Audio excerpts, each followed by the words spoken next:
I'm going to ask you a couple of questions so I know who I'm speaking to. How many of you are already using Youngevity products? Raise your hand. Okay, 90% of you. All right. How many of you have heard me lecture live before? Okay, good, half. And so I do have to go a little slowly.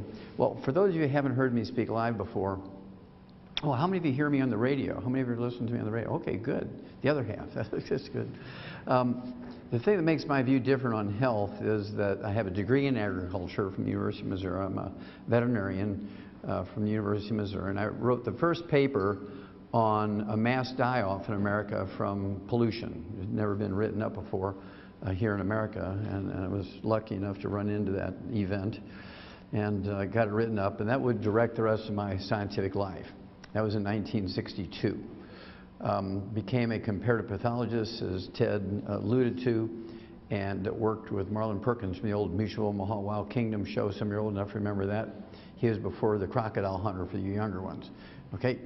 And the thing that I was able to do in that project with Washington University in St. Louis was to do these autopsies on both humans and animals. In one project, I did over 20,000 autopsies on over 454 species of animals and 3,000 humans for comparison. There's over 10 million chemistries and that many slides with special stains. And the book that came out of it is 1,200 pages, and it's in the Smithsonian Institute as a national treasure.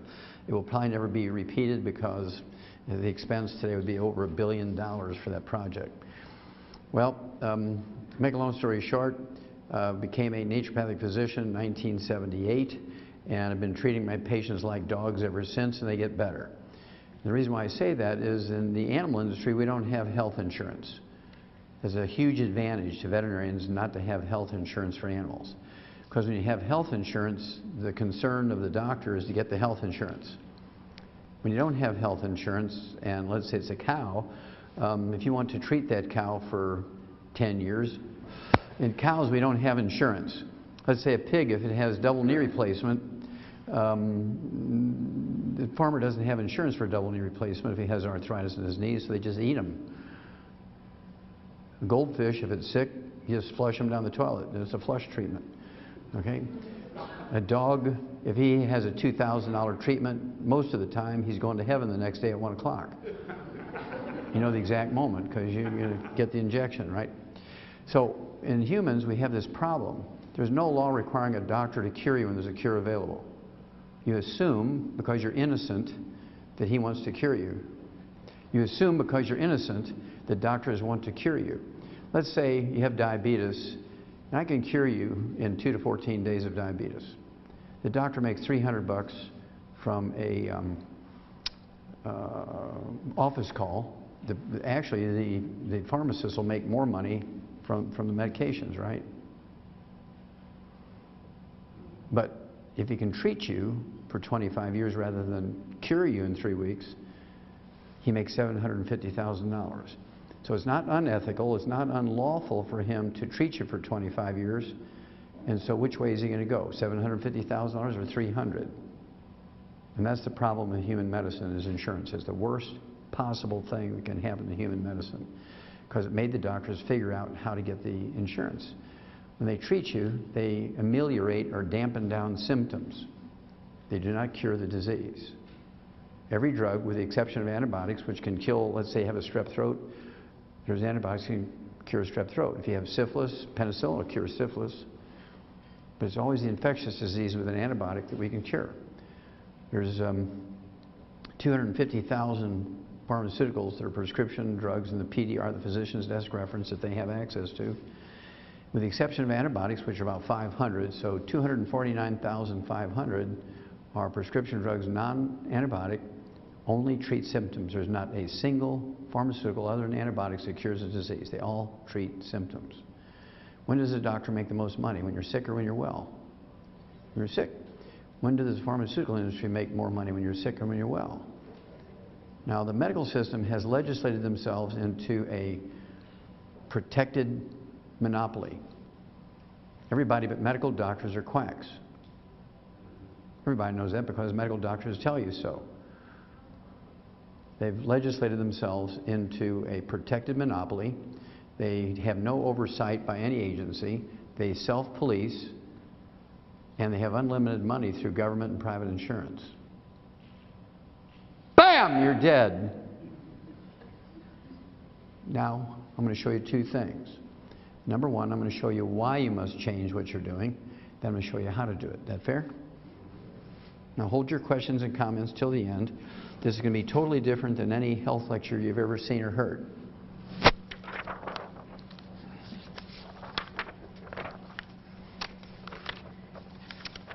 Now, how many of you guys and gals know or heard of a guy by the name of Benjamin Rush? Anybody know who Benjamin Rush was? Okay, a couple of guys in the back. Okay, well, Benjamin Rush was the first military surgeon in the United States. He was George Washington's military surgeon. He was the first U.S. Surgeon General, and he was a signer of the Declaration of Independence, pledging, like all of the other 56, his life, his fortune, and his personal good name. Okay? And this is part of a letter he wrote to Benjamin Franklin and also the other writers of the Constitution, including Thomas Jefferson. Unless we put medical freedom into the Constitution, because the different factions of medicine were fighting, herbalists versus chemical users and those using Oriental medicine and so forth, they were fighting amongst themselves. And so he was pleading for a clause in the Constitution that would equal right to choose religion, right to freedom of speech, right? He wanted another one in there. Unless we put medical freedom into the Constitution, the time will come in medicine will organize itself into an undercover dictatorship to restrict the art of healing to one class of men and deny equal privileges to others will constitute the Bastille, which is the most horrible prison in France at the time, of medical science. All such laws are un-American and despotic. Well, of course, that didn't happen. This clause didn't get into the Constitution, and now his worst nightmares have come true 300 years later. Now, we spend more money for health care than all the other nations in the world combined. There's 204 nations registered in the United Nations. Of those 204 nations, we spend more money for health care than all the rest. Not more than any nation, more than all nations. And what do we get for it? We rank 92nd in healthfulness in the world. There's 91 other nations whose peoples are healthier than us. We rank 60th in longevity. There's 59 other nations whose peoples live longer than us. And God forgive us, we rank 41st when it comes to live births and first month survivability of babies. And that doesn't even count the abortion piece. Time magazine, December 2008, cover article, The Sorry State of American Health. Despite technological advances in medicine, Americans are less healthy than we used to be, and the next generation, our kids are going to be worse off. How many of you have heard that our kids are not going to live as long as the adults? Okay, that's 2/3 of you. What they're saying here is statistically, 3/4 of you in this room will be standing at a gravesite burying your children, unless we change what we're doing. Petitions of the doctors, petitions of the government aren't going to change anything. That's not going to change anything. There's only one way to change the system, and that is to not use it. Cut off their cash flow, suddenly now they become real humble.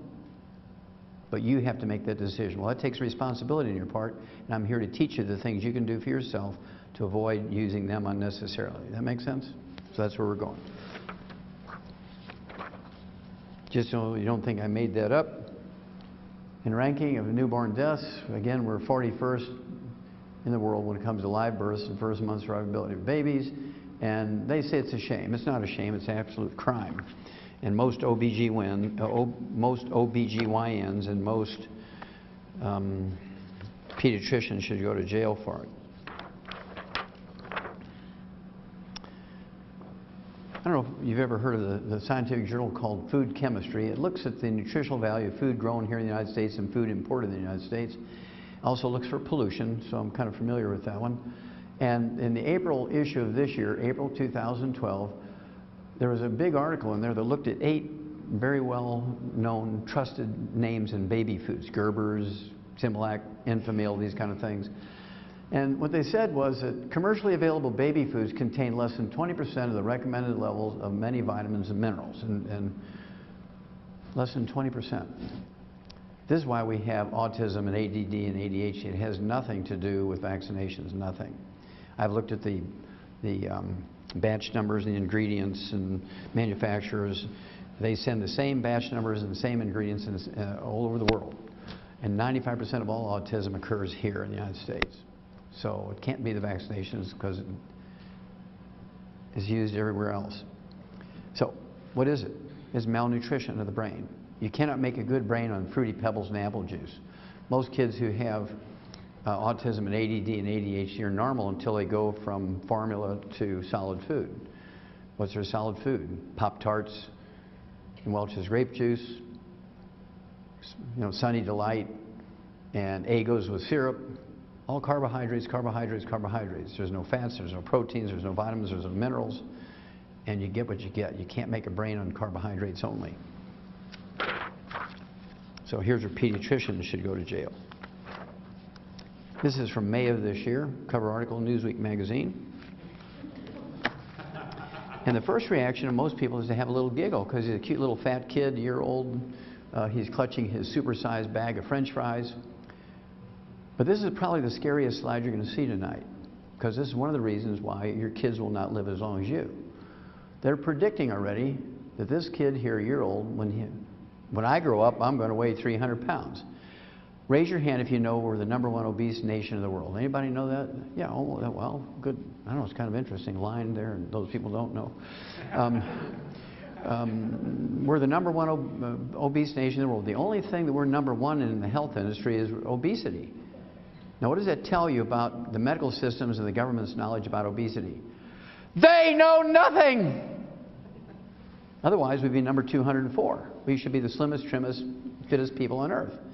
But they know nothing about the thing that makes us the sickest people on earth, obesity, and we'll talk about that in a minute.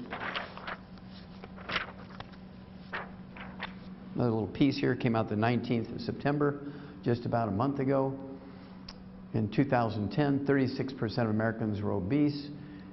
2030, they're projecting that 50% will be obese. Now, what that tells you is they know nothing, because if they knew something and they could predict what's going to happen in 20 years, they should say, well, it's 36% now, but in 20 years it'll be 20%, another 20 years it'll be 5%.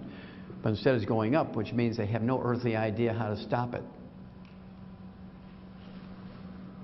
Some states like Mississippi, the most obese nation, or excuse me, the state in America, the most obese right now, they're going to be 66.7%, almost 67% obesity. 2/3 obesity is what they're projecting for. Same thing for Maryland, or Delaware, I guess it is Delaware, 64.7%, almost 65%.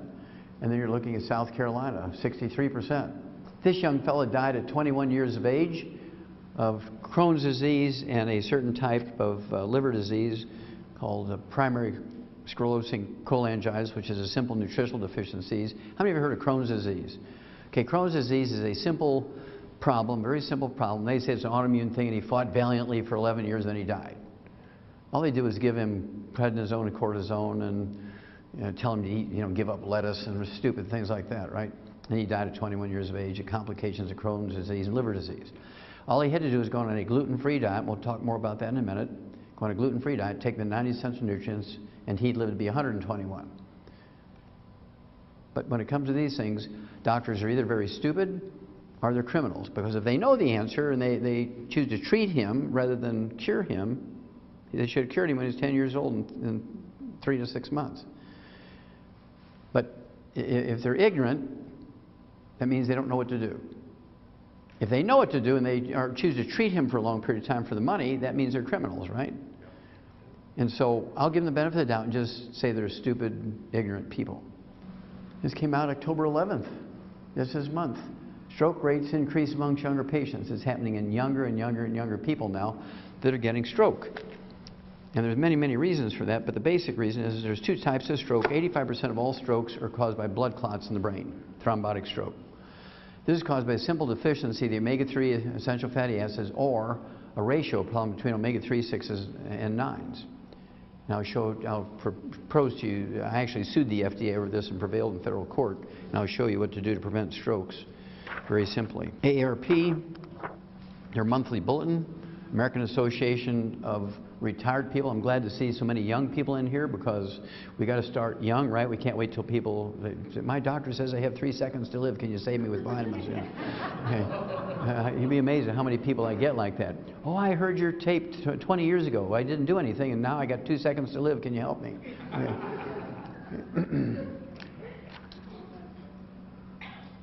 Okay, so the AARP Bulletin, March of this year, the worst place to be in America when you're sick is an American hospital. I took 2 pieces out of the body of the article, and one of which is the number of American patients who die each year from American hospital errors is equal to 4 jumbo jets crashing each week. That's about 1,200 to 1,500 people per week. How many of you would fly commercial airlines if you knew they killed 1,200 to 1,500 passengers every week? Nobody would fly! I must see my doctor. I must see my doctor. And then also, in the same issue, each U.S. surgeon operates on the wrong person, wrong body part as often as 40 times a week. Boy, that brought silence to the room. That's because they're usually intoxicated on alcohol, street drugs, or prescription drugs, and that comes from a 6-year-ago study by Lucien Lepay, who's the head of the Department of Public Health at Harvard Medical School, and he went around and blindly took blood samples from doctors. He just showed up and took blood samples from them, and he ran them, and 52% are intoxicated during their working day on something. That's why they make so many mistakes. It's published stuff from Harvard Medical School. Newsweek magazine cover article. Why is that guy terrified? Well, he's not even anesthetized, and those surgeons are ready to stick him with their scalpels, and that's because if they even touch him with their scalpels before he undergoes anesthesia, they've started their procedure. If he dies during the induction of anesthesia, which happens quite frequently because they don't turn on the oxygen and because they're drunk, and he dies, let's say, during the induction of anesthesia, they can run off and play golf for 4 hours and still get paid their $100,000. So they want to start the procedure, right? Now, the one word that will save your life in a hospital is a 2-letter word that every 2-year-old knows. No! Whatever they tell you, you're going to respond by saying no. Now, what is that guy afraid of? I mean, this is a universal fear posture, right? It doesn't matter what language you speak. If you're doing this, you're afraid of something. Now, let's say you're in the hospital, you have 4th stage cancer. It's gone to the regional lymph nodes, maybe gone from your colon to your lungs. You're in real trouble. They say, look, we've given you 4 rounds of chemotherapy. Nothing seems to be working. We have this new experimental drug coming out in a couple of weeks, and we want to try it on you. Your response should be, no! Because they know that it's not going to work on you. 97% of the time, chemotherapy doesn't work for cancer. That's published in the Journal of Oncology about 3 years ago. 97% of the time, chemotherapy is useless. But they got to give you something. It'll shrink the tumor a little bit, but you still die. Okay, now, so this experimental drug is going to be the same way. It's going to shrink the tumor a little bit, but you still die. And so what they're asking you to do is to let them use you as a guinea pig to see if just the injection of the drug kills you. Because they have to have 100 patients who will be injected with the drug, and they have to have less than 3 die from the drug itself before they approve it. So they're looking for the village idiot to say, okay, see if I'm the one you're going to kill. So what is he afraid of? Well, there's 7 physicians on the facing page, and I want you to look at their body language and their faces to see if they're coming to him as good Samaritans. They remind me of the Walking Dead series on TV. The doctors of the Walking Dead. And the reason why they're coming for him is he is the only one in the hospital with money. Everybody else is a Medicare patient. They don't have any money. They'll play hockey out there. They'll knock each other down because they want to be the one to get to him to get the money. These are not uncommon things. Usually Reader's Digest is a very chummy magazine with really great stories. You know, the dog drags a kid out of the fire in the house, and the 2-year-old calls 911 and saves grandma from a heart attack. But look at this cover article in 2007. June of 2007. Fatal hospital mistakes! Now, how common is that? Well, in 1999, I made one of my, I don't know, 30 or 36 CDs I have out there. And I have to admit, I used the title of a movie. How many of you have heard of the Ray Milland movie? Some of you are old enough to remember that old Ray Milland movie, Dial M for Murder. Dial M for, it's a great movie. And then it was remade here about 10 years ago or 15 years ago with Michael Douglas. It was called The Perfect Murder. The same storyline, just new technology and stuff to make it modern. But it was the same storyline. All I did was change it by one letter. Instead of saying Dial M for Murder, I said Dial MD for Murder. The doctors didn't like that. They just like went crazy. And in this CD, I read this stuff from this newspaper article. Each year in America, VA medical doctors make 3,000 mistakes, which cost the patient there a limb or an eye, or to stay in the hospital for another 6 months because of infections or whatever. And of those 3,000 mistakes that are inflicted on VA patients every year by VA doctors, the VA doctors kill 700 veterans that have escaped death at the hands of the enemy. So they come home to be treated by our doctors kill them. They come home to be treated by our doctors at the VA hospital, and each year the VA doctors kill 700 of our veterans that went out there to protect us. And the doctors get a walk. They never go to jail because they have a protected monopoly. They can kill, maim, rape, and burn with impunity, and they're untouchable.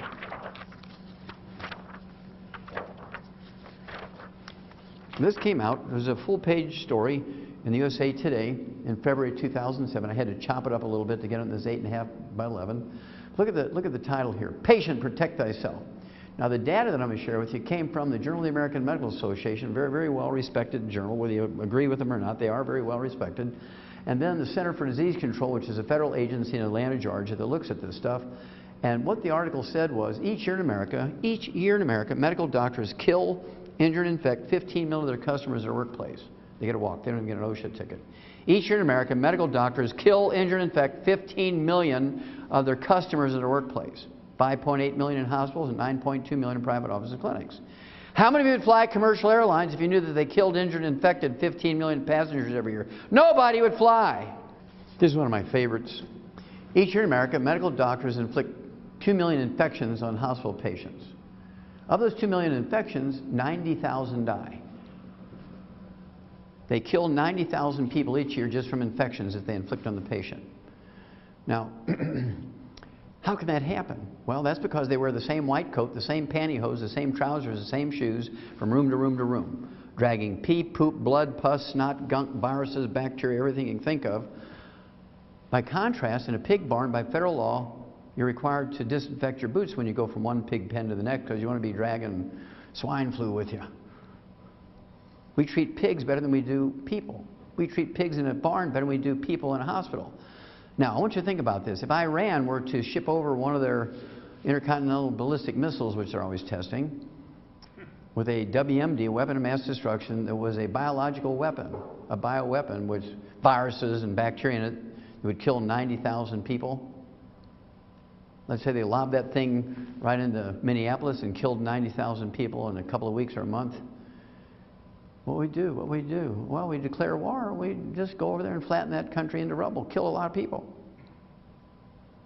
You know, well, please say you're sorry. No, probably not. Would we sue them and say, we want some retribution. We want $1 million per person for every one you kill? Probably not. We declare war and we go kill them all. Well, here you have doctors that kill 90,000 every year, just simply because they don't wash their hands after they go potty. Yummy, yummy. Now, how can I say that? Well, this came out in August, about almost exactly 2 months ago. Tomorrow will be 2 months ago. One bacteria causes 30,000 deaths in hospitals every year. That's 1/3 of the 90,000, right? There's one bacteria, C. diff, it's Clostridium differentians, which is only found in human poop. It's a human poop bacteria. It's a human feces bacteria. It comes only from doctors and nurses not washing their hands, patient to patient to patient. To show you how concerned they are about it, doctors, in 1993 there were 85,700 cases of C. diff infections in hospitals reported, and by 2010 it went up 400% to 346,800. Is it getting better or worse? Well, the numbers work. It's getting worse. So when do you say enough is enough? When do you get pissed off enough to say enough is enough? We're not going to use you guys anymore. Don't you think? Remember when that Toyota, there was 60 people got killed. 60 people got killed in was it 4 years or 5 years from Toyota's accelerator problem? 12 people a year. I mean, it was a big hoo-ha. Oh, oh! I mean, everybody's suing for billions of dollars, front page stories. It was a mess. Here we have one trade in their workplace. They kill 90,000 from infections every year because they don't wash their hands after they go potty. Nobody cares. That's because they have a protected monopoly. Are you beginning to get a picture here? Now, this is another one of my favorites because I got some very famous examples to show you. Hospital care fatal for some patients. Well, that's kind of fatal, you know, vanilla. Results of Medicare study alarming. Well, that's alarming.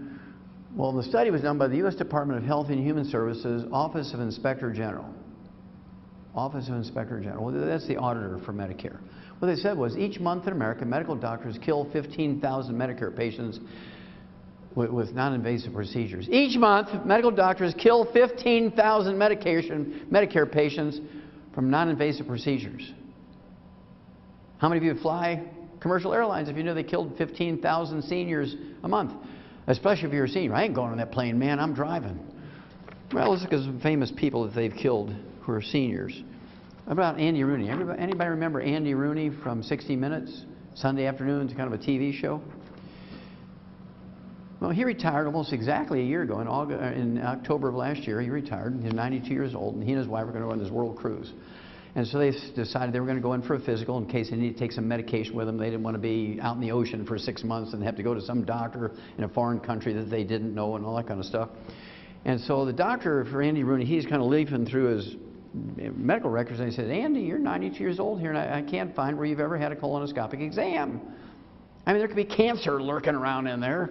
And of course, he had no symptoms, no bleeding in his bowel movements, no pain, no weight loss. He's happy as a clam, waiting to go on his cruise. And what he should have said was, no! But instead, what he said was, okay, because he didn't want to offend the doctor in a white coat and a stethoscope. So the doctor sticks a garden hose up his rump, punctures his intestine. 3 days later, he's dead from peritonitis, a belly infection. Nothing wrong with the guy, and the doctor kills him. Now, they didn't name the doctor. They didn't name the hospital because if the hospital and the doctor's name went out, I mean, my God, it would interrupt their cash flow. Everybody would cancel. It would be a mess, right? So they're not going to name those guys. Now, what makes this really bad is, in here, the cause of death is listed. You go online and look at Andy Rooney obituary, and you'll find him. They always say, Mr. Rooney died of complications of a minor medical procedure. Well, wasn't minor for him. It killed him. Doctor gets a walk. Hospital gets a walk. How many heard of Dick Clark, you know, American Bandstand? Okay. He went in for an outpatient procedure. He was supposed to be having the procedure 11, done by 11:30, out in the golf course by 1 o'clock. That's what he was told. Now, what he was going to have was one of those little rotor-rooter things on his prostate gland, because he'd have to stand in front of the toilet for 2 or 3 minutes before he could get a urine stream going. So instead of coming to me and getting it fixed with nutrition, it's a simple nutritional problem, instead of getting it fixed with nutrition, he opts for the scientific thing. Let's do surgery and rotor-root it out. Starts at 11 o'clock as scheduled. 11:30 he's dead. He died of a coronary thrombosis. That happens to 30,000 men each year within an hour after the procedure. Now, there's another 200,000 each year that have a stroke or a coronary thrombosis, but they don't die. 30,000 of them die every year from that procedure. I'll show you that fact in a minute. Now, how do you remember a guy by the name of Neil? Anybody remember Neil? I'll give you one more piece of the name. How about Neil Armstrong? How many remember Neil Armstrong? Our top astronaut, right? The first guy to step foot on the moon. He saved, single-handedly, he saved 2 NASA missions. Saved the spacecraft, saved 2 crews. It was a mess. That he saved NASA from a terrible disaster 2 times. So he's 82 years old. He goes in for his physical. They say, Neil, you're 82 years old. We've never seen a specimen like you. He's 82 years old. You're as fit as can be. That NASA program must be really great. But we did find one little thing we're concerned about. You have a blocked artery. You got a 30% blockage in a coronary artery. Now, it's not dangerous now. You don't even have symptoms. No, I don't have any chest pain or anything. No angina. Okay, you're not breathless. No, he said, I can run 20 miles every day, no problem. Okay, well, you're fit now. And what we're proposing is we don't wait for 5 years until it's 70% blocked or 85% blocked. We don't wait until you have a heart attack in the middle of the night and you die on the way to the hospital. You're fit now, and all we want to do is go in there and put a stent in there, do a bypass, and you'll never have to worry about a heart attack. I mean, we're lucky we found it early. Yes, sir. Good naval airman. Let's go for it. Well, what did Neil die from? He didn't die of a heart attack. He died from complications resulting from cardiovascular procedures. See, the story was not all the wonderful things that Neil Armstrong did in his life. That was not the story. The headline should have been, "Doctors kill top astronaut!" But since they have a protected monopoly, they killed him, and they're hiding. You don't know who the doctor was that killed him.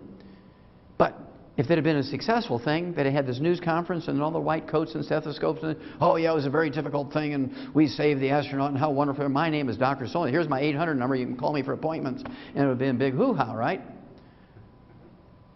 But since they killed him, they're not going to let you know who they are. Are you beginning to get a picture here?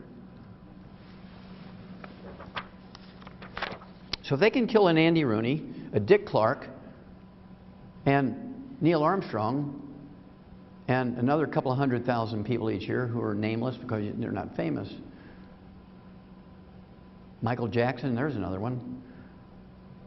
Stupid Dr. Murray, probably snorting half of Michael's drugs.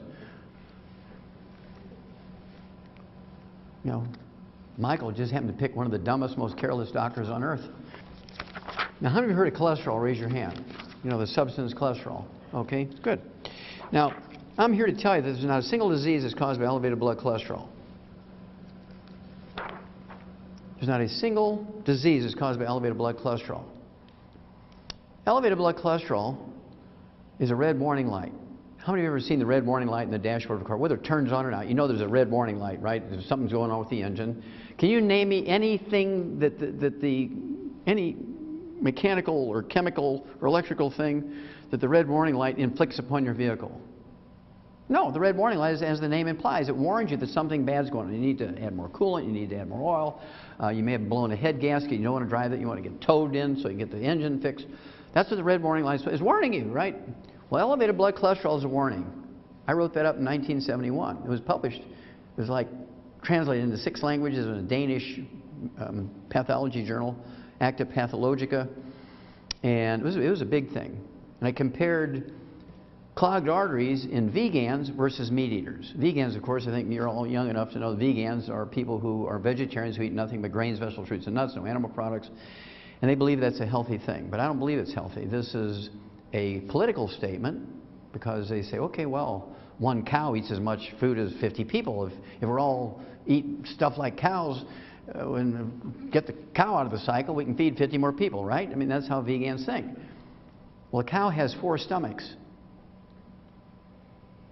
You can't process grass the same way a cow does. You got 50,000 little helpers in there. I mean 50,000 individual organisms, 50,000 different species of individual organisms. You've got billions and billions and billions of little organisms there that do things that you don't have the capacity to do. So you can't live on pasture grass like a cow. So being a vegan is a political statement rather than a nutritional statement, right?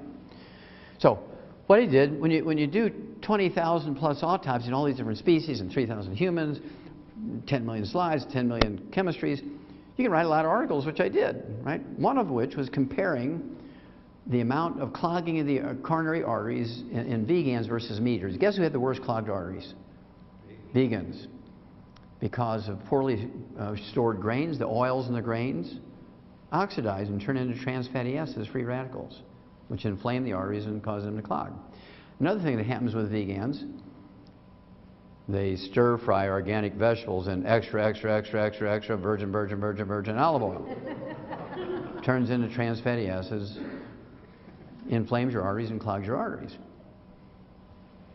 Somebody lives on, the meat and potatoes guy, as long as he's not burning the meat, if he's eating his meat raw, or medium or medium rare and having some baked potatoes, he won't get clogged arteries because there's no trans fatty acids in any of that. You're getting a picture here. So just because somebody says something's good, when you have to look at it and see if it really is. Well, again, cholesterol is not bad. If you have elevated blood cholesterol, the normal cholesterol for human beings, the normal range is 220 to 270. 220 to 270 is the normal range. And if you have a blood cholesterol without medication that's below 200, you have gluten intolerance because you can't absorb cholesterol. I've seen people with cholesterol at 60 and the doctor says, man, you can eat 10 eggs a day and not worry about it. You got cholesterol 90, and man, you're lucky. No, you're dying because you have gluten intolerance. You can't absorb cholesterol, which is a very big, complicated molecule. Okay? So, FDA adds new safety information to statin drugs, cholesterol-lowering drugs. February 2012. Federal health officials are adding new safety warnings about the risk of statin drugs for memory loss, Alzheimer's disease, and elevated blood sugar. If you take statin drugs to lower your cholesterol for 10 years, and at the same time you're on a cholesterol-restricted diet, you're going to increase your risk of Alzheimer's disease by 100%. In other words, you're going to get Alzheimer's disease as predictable as gravity. I'll tell you why in a minute. Also, if you're on statin drugs to lower your cholesterol and you have a cholesterol-restricted diet for 10 years, you increase your risk of type 2 diabetes by 50%. What causes elevated blood cholesterol and triglycerides is it's a red warning light for diabetes, it's a red warning light for low thyroid, it's a red warning light for deficiencies of 6 different minerals. It in itself causes nothing. I said that in 1971, and everybody, well, I shouldn't say everybody, there was 25 doctors I used to hang around with, and of course they just put their arms around me and said, oh, Wallach, I mean, you know, you must be sniffing glue. Everybody knows it's the cholesterol, man. Well, they all took their statin drugs, and guess what? They're all dead, I'm alive. God is good. Okay. Science News is kind of a summary journal for doctors. They look at thousands of scientific articles written every month, and they summarize them so doctors can read the summaries, which usually are half a page. And when they like something, they can send somebody to get the entire article. They don't have to read thousands of articles. This came out in June of this year. Good cholesterol, not so beneficial. Higher HDL, high density lipoprotein, the good cholesterol, don't reduce heart attacks. I said that in 1971. Everybody laughed at me. Now it's published. You can go back and read it. Okay? And so it's nice to be redeemed a little bit, right? I'm going to go to each of their graves and put one of these on there. Okay, now there's not a single medical screening test that prevents a disease.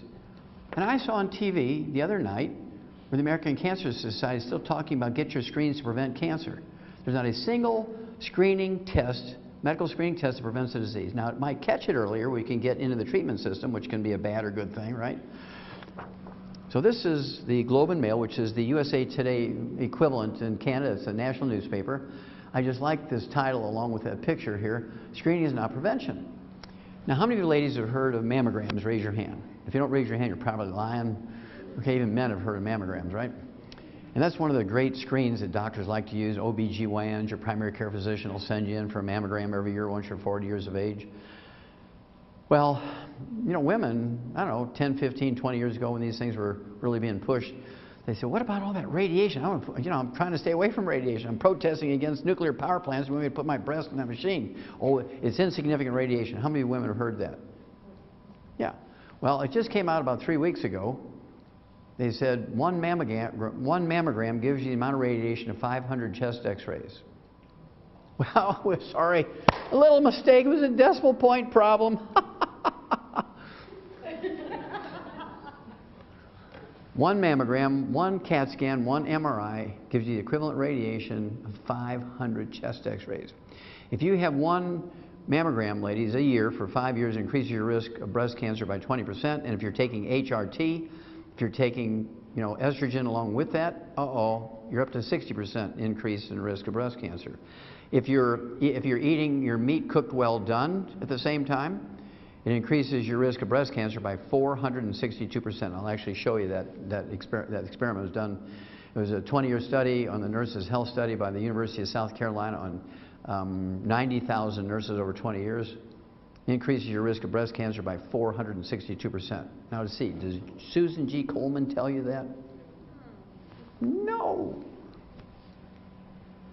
So, next time your doctor says, look, it's time for you, I'm looking in here, you're beyond your year, you need to go get a mammogram.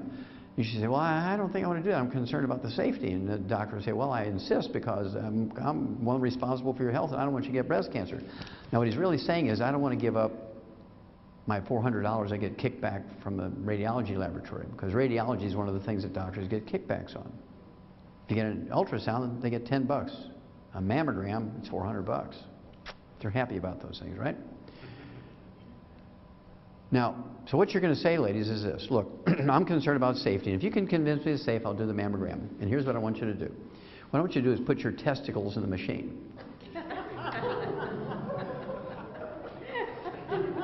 And I want you to let me be the one to crank down on that plate until you groan a little bit. Ah. Then I want to be the one to yell to the guy standing behind the 2 inches of lead and say, hit it, Frank! And if you'll let me do those 3 things, I'll get the mammogram. And you know what that doctor's going to say? No! You can do your own self-examination at 10 o'clock in the morning on the 15th of every month, even if you're 10 years into menopause. Keep a log and map out your breast where all the little bumps and lumps are you've had all your life, you know, kind of thing. But suddenly now this little pea-sized knot that's been there forever is a little tender now. It never used to be tender. Go get a high-definition ultrasound. It'll actually give you more information than a mammogram. There's no radiation. Now, you guys don't get off easy. A federal panel now is discouraging PSA prostate screening. Why PSA risk might not be worth it, and this is where that 30,000 number came from. How do men fare after this surgery? Oops. Houston, we have a problem.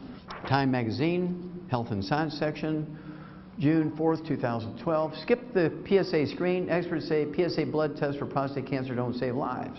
Now, Warren Buffett was diagnosed with prostate cancer in April of this year, and he chose aggressive treatment: surgery, radiation, chemotherapy. Has anybody seen or heard of him in the last 6 months?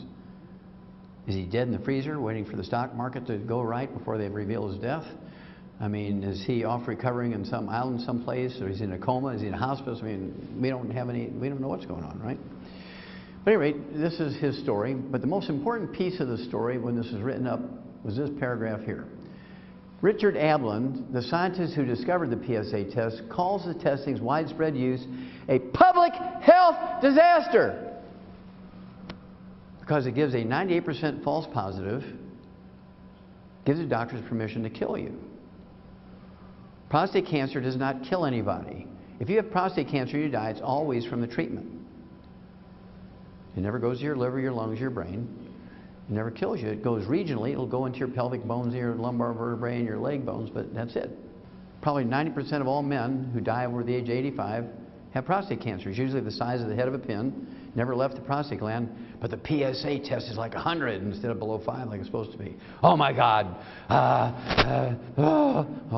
You got to get treatment here. You're dead. Now, doctors have become pre-grave robbers. I got a couple more of these, then you'll understand where doctors are coming from, then I'll tell you what to do for it, okay? I got a few more to show you. A couple more categories here. Medicare cost for hospice is up 70% every year. 70%, 70%, 70%. How much does it cost to stick your finger in somebody's carotid artery to see if they're dead? You don't need a lot of technology there, right? And so why would hospice go up 70% every year? Well, here's why. Doctors become pre-grave robbers. Let's say you're in a hospice. Let's say it's Grandma Daisy. Grandma Daisy's in a hospice.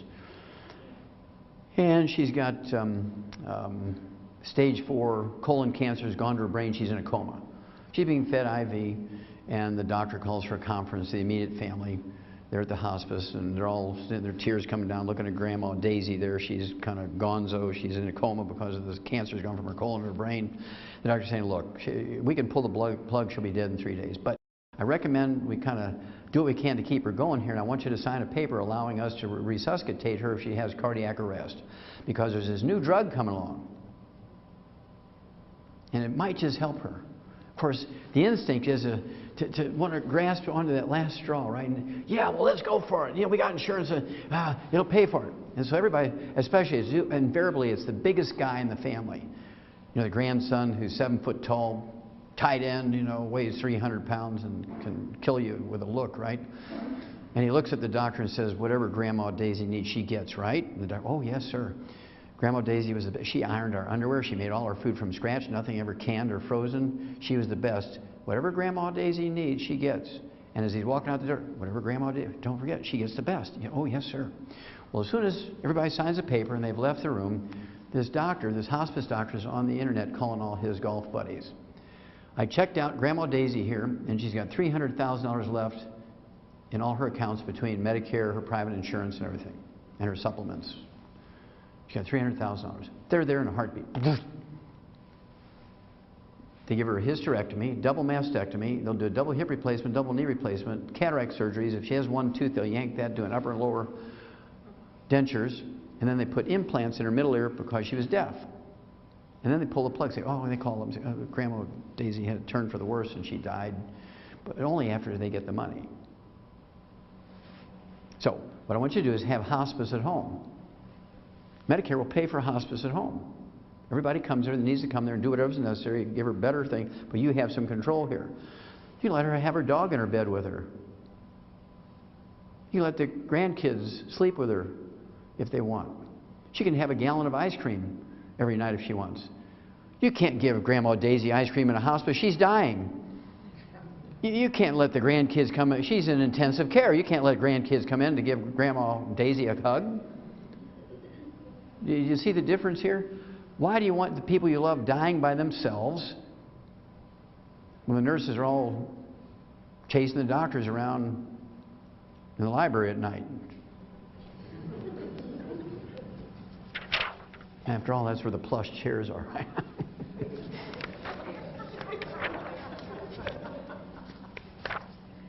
Just so you know that I'm not making this stuff up, Dr. Repeat Surgery Probe gives up license. Now this guy he had 10 times the number of repeat surgeries on people than any other doctor in the state of Oregon, and it was only because he had 40 lawsuits against him that the organization did something about it. This came out September 7th of this year.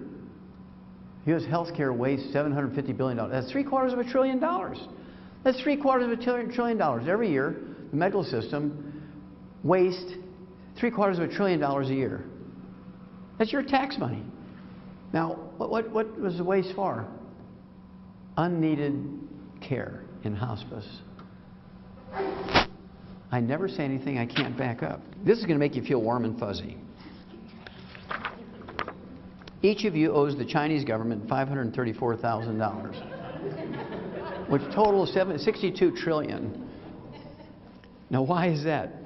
That's because for the last 30 years, each one of your elected officials in Washington, regardless of party, independents, libertarians, Democrats, Republicans, they all did it. What they did was they took all your money from your Social Security funds, your Medicare and your Medicaid funds, and gave it over to the highway departments, which you see all this highway work going on here. That's your Social Security money. That's your Social Security money. Okay? And this was so they could come back and say, I brought home the bacon last year. I got 100 new jobs in this district, and I want you to re-elect me. Oh, yeah, we got 100 new jobs. We got to re-elect you. Well, when the first baby boomers came along, 80 million of them, the first wave about 4 years ago came along. Okay, we're here for our Social Security. Everybody's looking at each other in Washington. We don't have any money. They're here for their money. We don't have any money. So, well, you got to wait 6 months. Next year, you got to wait another 6 months. And so now I think you got to be 70 before you get your first payment in Social Security. It used to be 65, right? You got to keep waiting and waiting and waiting. And that's why, because there's no money there. So they run to the Chinese. We need money. Okay, we'll give you the $62 trillion. We want some security here. So what security did they have to give for $62 trillion? It wasn't a signature in their name. What it was all the weekly revenues from federal lands.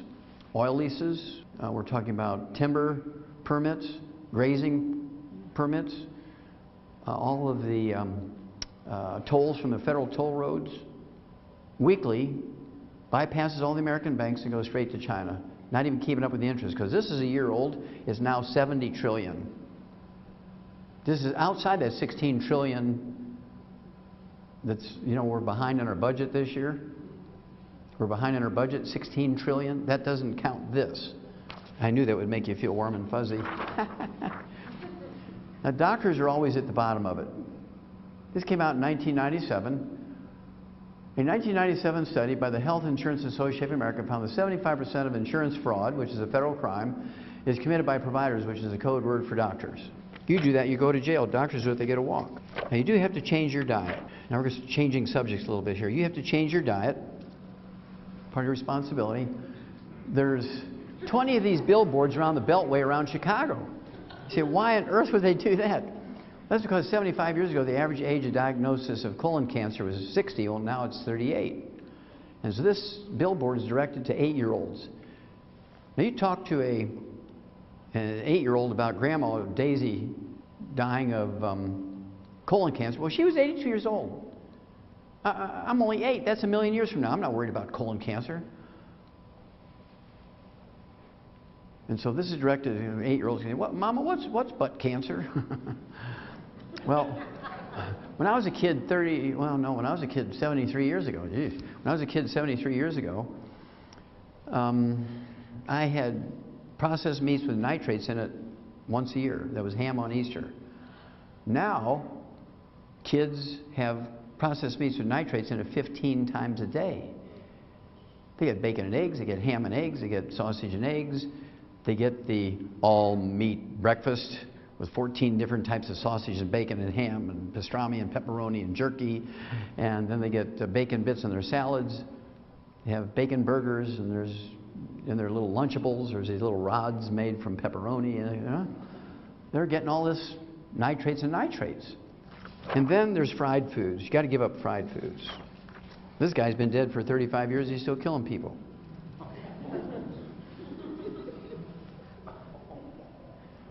Now, you can eat safely at these places. You can eat safely at McDonald's. You can eat safely at KFC, but you got to be very restricted on what you pick.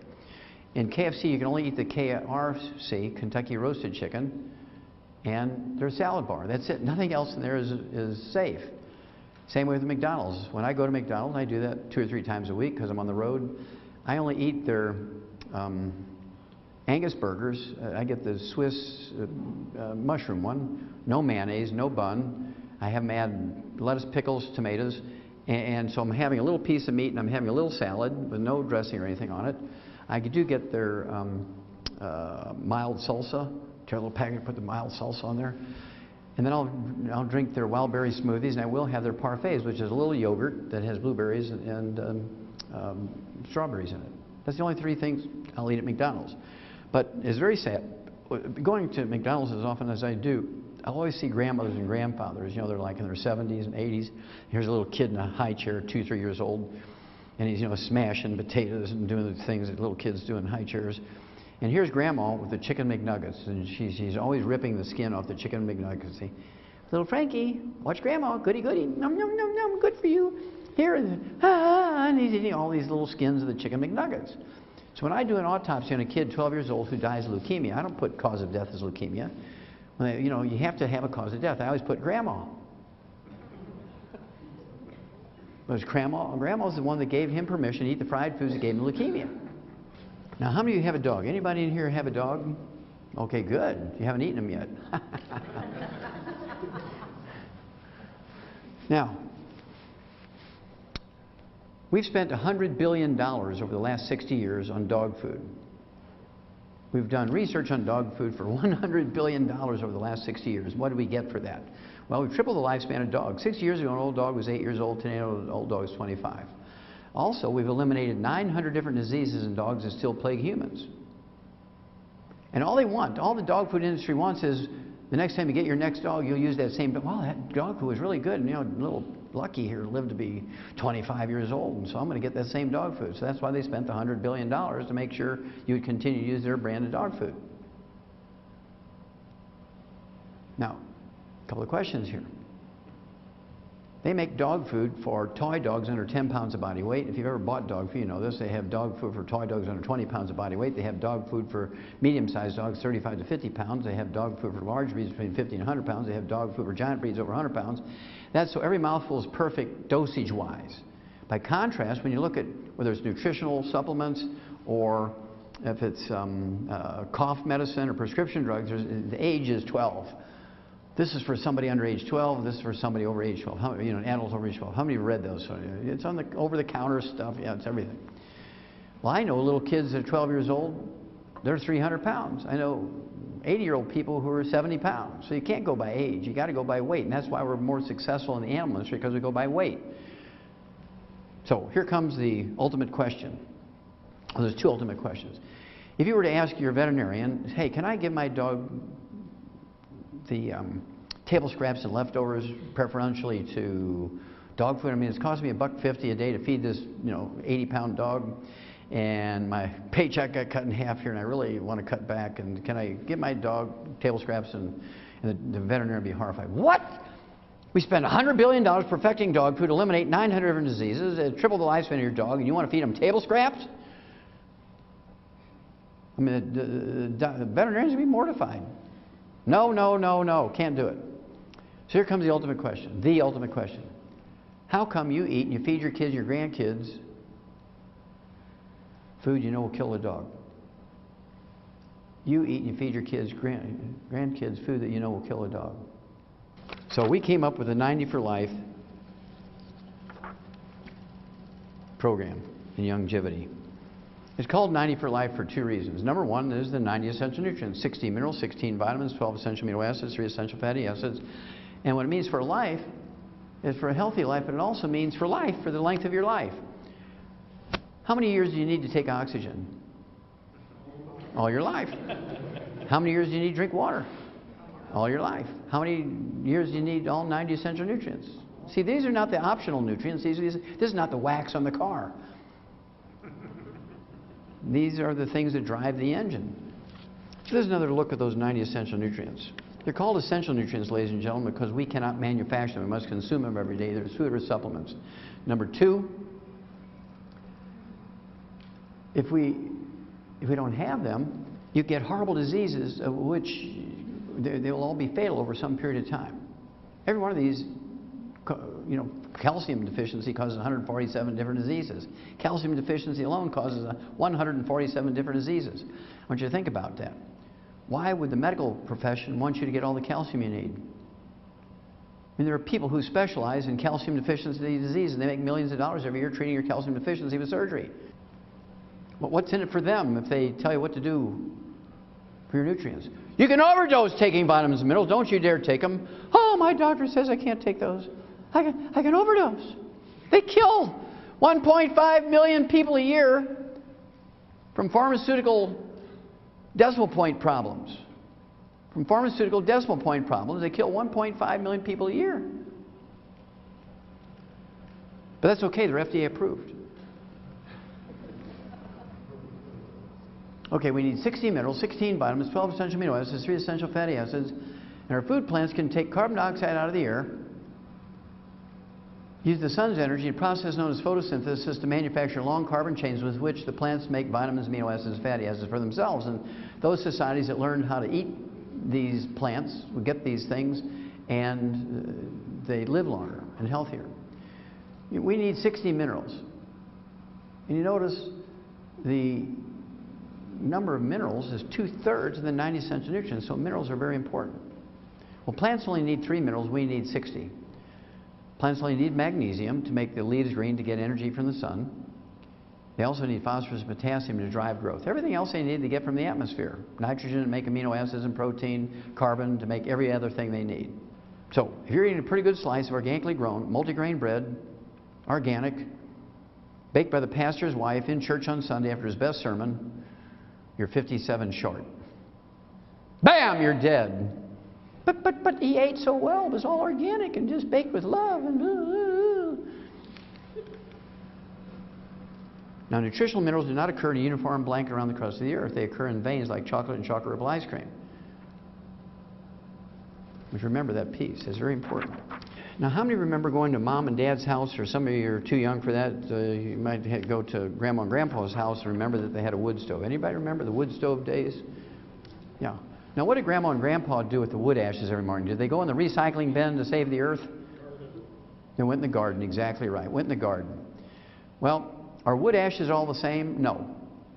Remember, the plant only needs 3, so that tree might have only been in a vein that had 3 minerals. But it had 6, 8, 12, whatever it was. So all wood ashes were not alike. Okay, but they put them in the garden and plants benefited. At any rate, wood ashes are not really ashes. Somebody gave them that name thousands of years ago, and we've kept that name, but they're really the minerals that the tree sucked up out of the ground. So there's plant minerals, aka wood ashes. We throw them out in the garden, the okra and the tomatoes and the sweet potatoes and the onions and all the peas and beans and squash and corn and everything you're growing out in the garden. Suck all those minerals up, eat those plants, you get your minerals in that fashion, right? That's how the old people used to get their minerals, through the plant minerals, aka wood ashes, going to the garden. Plants suck them up, you eat the plants.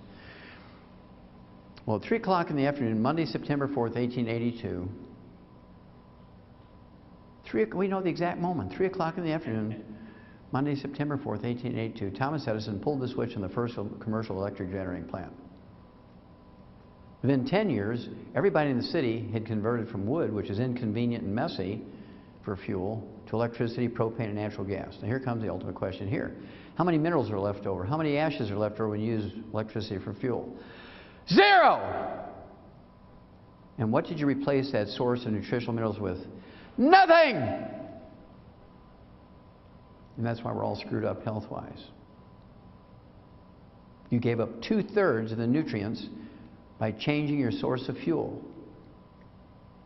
And doctors say, don't you take vitamins, minerals, you'll overdose. And they're not FDA approved.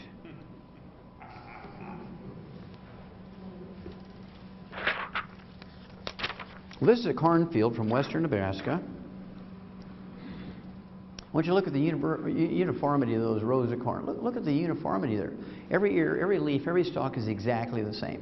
Same genetic background. It's a miracle to behold. Well, I can guarantee a couple of things just by looking at that field. I know there's at least 3 minerals there, because you'd have empty patches there if they were missing any one of the 3, magnesium, phosphorus, potassium, right? So you know there's at least that. But can you, without a $2,500 analysis of each ear of corn, can you tell me which row has 6 minerals, which row has 8 minerals, which row has 12, and which row has 22? You can't tell. And so in the animal industry, we don't have insurance to pay for silly things.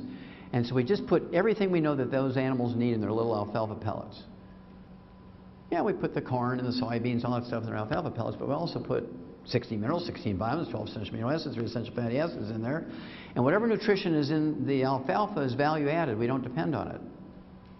But I saw out here in the auditorium, or that gymnasium, you know, I'm sure they use it for lunchroom too. On that far wall, there's the 4-food plate. It used to be the 7-food pyramid for a long time, and the government decided everything was going bad because nobody could remember everything on the 7-food pyramid. They converted it to 4 and leveled it out into a plate. You're supposed to eat variety and put 4 different colors on your food plate, and everything would be wonderful. That's the most insane approach to nutrition I've ever seen. Somebody needs to go to jail here. They kill more people than all the terrorists in the world combined every day. Now, this is a satellite photograph from 100 miles up of agricultural land in Southern California. Over here is the Pacific Ocean. Over here is Yuma, Arizona. Down here is Mexico. Up here is the Salton Sea, which gives you some sense of location. This is a salt lake, about 1/10 the size of the Great Salt Lake in Utah. But I want you to look at these mineral veins here. Look at those veins of minerals. Every color represents different minerals, different mixtures of minerals, different amounts of each one, and so on. How do you remember Popeye? Remember Popeye and spinach? You're supposed to get all your iron from spinach and everything. Well, the only place I can guarantee there's going to be a lot of iron is over here, because iron in the soil turns it red. I can guarantee you just by looking at this photograph that there's a lot more iron over here than there is over here. But am I going to spend $2,500 on every kibble and bit in dog food, and every can of dog food, and every alfalfa pellet for a laboratory rat and a cow to analyze it and make sure it has everything it needs? No. They don't do that. What they do is they put everything they know that animal needs appropriate for body weight, and then whatever's in the food is just value added. And if you're expecting iron in your food, on your sweet potatoes, your spinach, and you're getting your sweet potatoes and spinach over here, you're out of luck. Okay? And so in the animals, they get a better deal because we put everything in that food.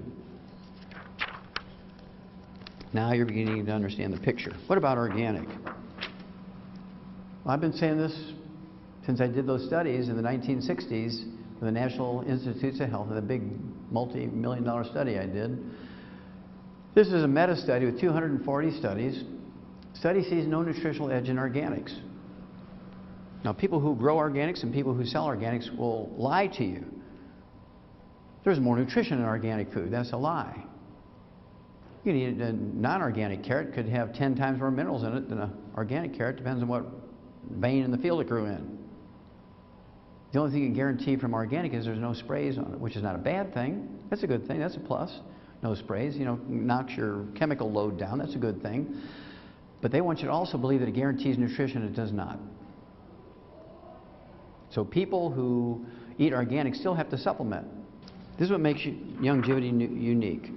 This is a compost pile, and this compost pile is made up of plants that were under the sea for thousands and thousands and thousands of years. This is a 25-foot cap of marine limestone. It has, this is a compost pile. This is 3,000-foot elevation. It goes down 2,000 feet into the ground, and this is plant material. So we were able to get it certified organic every year for 35 years. It has 77 minerals in it, including the 60 essential minerals. Thank you. The 60 essential minerals in optimal amounts. Nobody else has this. So this is why we're so successful with over 900 different diseases. That's the miracle stuff. Now, there's 25 different ways to get it. That's the Russian version.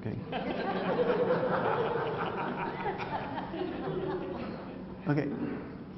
Now, there's 25 different ways to do this, but the most, what should I say, the most easy for people to understand is the Healthy Start Pack. And this little bottle's on top of here. It fits in a kind of rectangular box. This has 245 nutrients in it, which includes 130 vitamins, minerals, amino acids, and fatty acids, including all 90 known essential ones, and then a bunch of the others that are not yet considered essential will be, but it's, what should I say, nobody's motivated to spend lots of money to prove it, because what are they going to get for it, right? And so it's not a commercial thing for the most part. And so anyway, this also has 115 super juices in it. How many heard of the super juice, like noni juice, goji juice, mangosteen, acai berry, and all kinds of maki berry, from Bolivia and so on. Well, Patagonia, that's another place they come from. Anyway, this is great stuff. It has 245 nutrients, including all 90 essential nutrients in optimal amounts. And this one Healthy Start Pack is designed for 100 pounds of human flesh for a month. So if you give that one pack to a 50-pound kid, that's for 2 months. Give it to somebody who's 90 to 110 pounds, that's for 1 month. If you get to a 200-pound person, that's for 2 weeks. Because by body weight. That way we're more accurate, right? So we do everything in Youngevity by body weight, because I'm a veterinarian and a physician. So I try to get as much as I can, the good stuff from the veterinary industry, and bring it over to people. That's why I say I treat you like a dog, but you get better. And this is that chart that's on the wall over there. I looked at that and I said, man, you're just supposed to eat fruit and vegetables and grains and protein, and everything's going to be fine. That's why America is sick. That's why all the jobs were shipped out of America. All the assembly jobs, all the manufacturing jobs are shipped out of America because of the high cost of medical benefits for employees. Now, how many are you old enough to remember the 1962 presidential election? Anybody remember that in here? 3 or 4 people are old enough. Okay, here. Well, there was a 3-way race between old Bush 41, Ross Perot, and Billy Clinton. It was a 3-way race. The only thing I can remember from that campaign where they all three were running, and they were only different by like 3 points. Billy Clinton won the presidency with 32% of the vote. Now in Europe, in England, they would have had a runoff between the top 2 guys. It would have been a runoff between Billy Clinton and old Bush. But Ross Perot had just about as many votes as everybody else. It was very close. Kind of interesting race. But the only thing I remember from the campaign was Ross Perot was the biggest cartoon character because he has huge ears and a Texas accent. All they showed was a Texas hat and ears sticking out of it, and that was Ross Perot's picture, right? Great cartoon stuff. But anyway, what he said was, if anybody signs NAFTA, you're going to hear this giant sucking sound as all the jobs leave America. Remember that, Ted? Yeah. Everybody said, that guy's an idiot. What do you mean all the jobs are going to leave America? Where are they going? Well, as soon as Billy Clinton signed NAFTA, like in his first week as president, that boy, he signed that. It was going to be the greatest thing. It gave permission for all the publicly traded corporations to leave the country and take the jobs with them. They started building infrastructures in these foreign countries. As soon as the infrastructure was built, all the jobs started going away. That's because they don't have the need or the requirement for health care benefits in those foreign countries. Now, what is a publicly traded company built for? Profit. For who? Profit for who? The shareholders, the owner of the company. Is there any law, moral or legislative law, requiring a publicly traded company to hire an employee? No such law. So they took all the manufacturing jobs outside of this country because nobody else has requirements for health benefits other than America. And doctors are protected monopoly. They just raise the price. Oh, we need more money. I mean, the medical costs are going up. We need more money. Medical costs are going up. Because you can't go to a second person. You can't go get a competing bid. For a roof, you go to 3 or 4 or 5 or 6 different people. You can, compare quality with money. You can't do that with a doctor because every doctor is going to say the same thing. The only difference between the doctors is one may kill more than another. That's it. And since there's no requirement for them to post that, you can't tell by looking at them. The nicest looking guy, that's the one that kills the most. So this is that 4-food group plate. Grilled chicken breast, steamed vegetables, some berries there with some ORAC points, a lot of great organic rice and millet. I can guarantee you a couple of things about looking at that plate. Number one, there's 4 minerals in there. I can guarantee 4 minerals. There's some sulfur in the chicken breast because it's required for the essential amino acids. It has to have some sulfur, methionine, cysteine. I can also guarantee there's some magnesium there because that's what makes that broccoli green, right? Everything else, all the other plant materials have magnesium, phosphorus, potassium. They might not have any magnesium in here. The only magnesium in that plant may have only been in the leaves. So, but there's some magnesium here, so there's 4 minerals. Sulfur, magnesium, phosphorus, potassium. That's all I can guarantee. There's some beta-carotene in the carrots. There's some ORAC points, antioxidants in the berries there. Maybe some listeria in the cantaloupe. Kill you. And so the only way to guarantee you're going to get all 90 essential nutrients is to supplement. You supplement, again, your vegetables, your proteins, your fats, which they didn't put in the other side. They said carbohydrates, or they said grains. What they said was grains, but they left out the fats piece, so I added the fats. You'll see in a moment why. And then fruits and berries. But the only way to guarantee you're going to get everything you need there is the 90. 16 minerals, 16 vitamins, 12 essential amino acids, 3 essential fatty acids. You must supplement every day like we do for dogs and cats and chickens and turkeys and ducks and sheep and pigs and horses and so on. Now, how many of you were born between 1946 and 1964? Raise your hand. Okay, good. That's half the people in the room.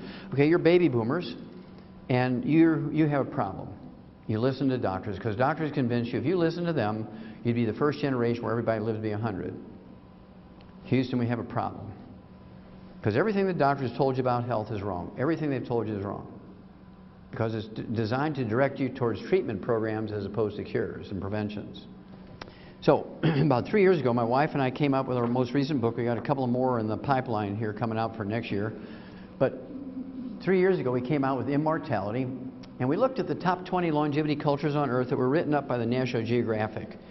We had 60 years worth of National Geographics looking for this stuff, right? We did this in a 10-year period, and we went to 4 of these cultures and countries. We went to the internet and books and reference materials for the others. And what we did was look at the agricultural departments, the anthropology departments, and looked at everything they ate, how many calories they took in, their average lifespan, all that kind of stuff, right?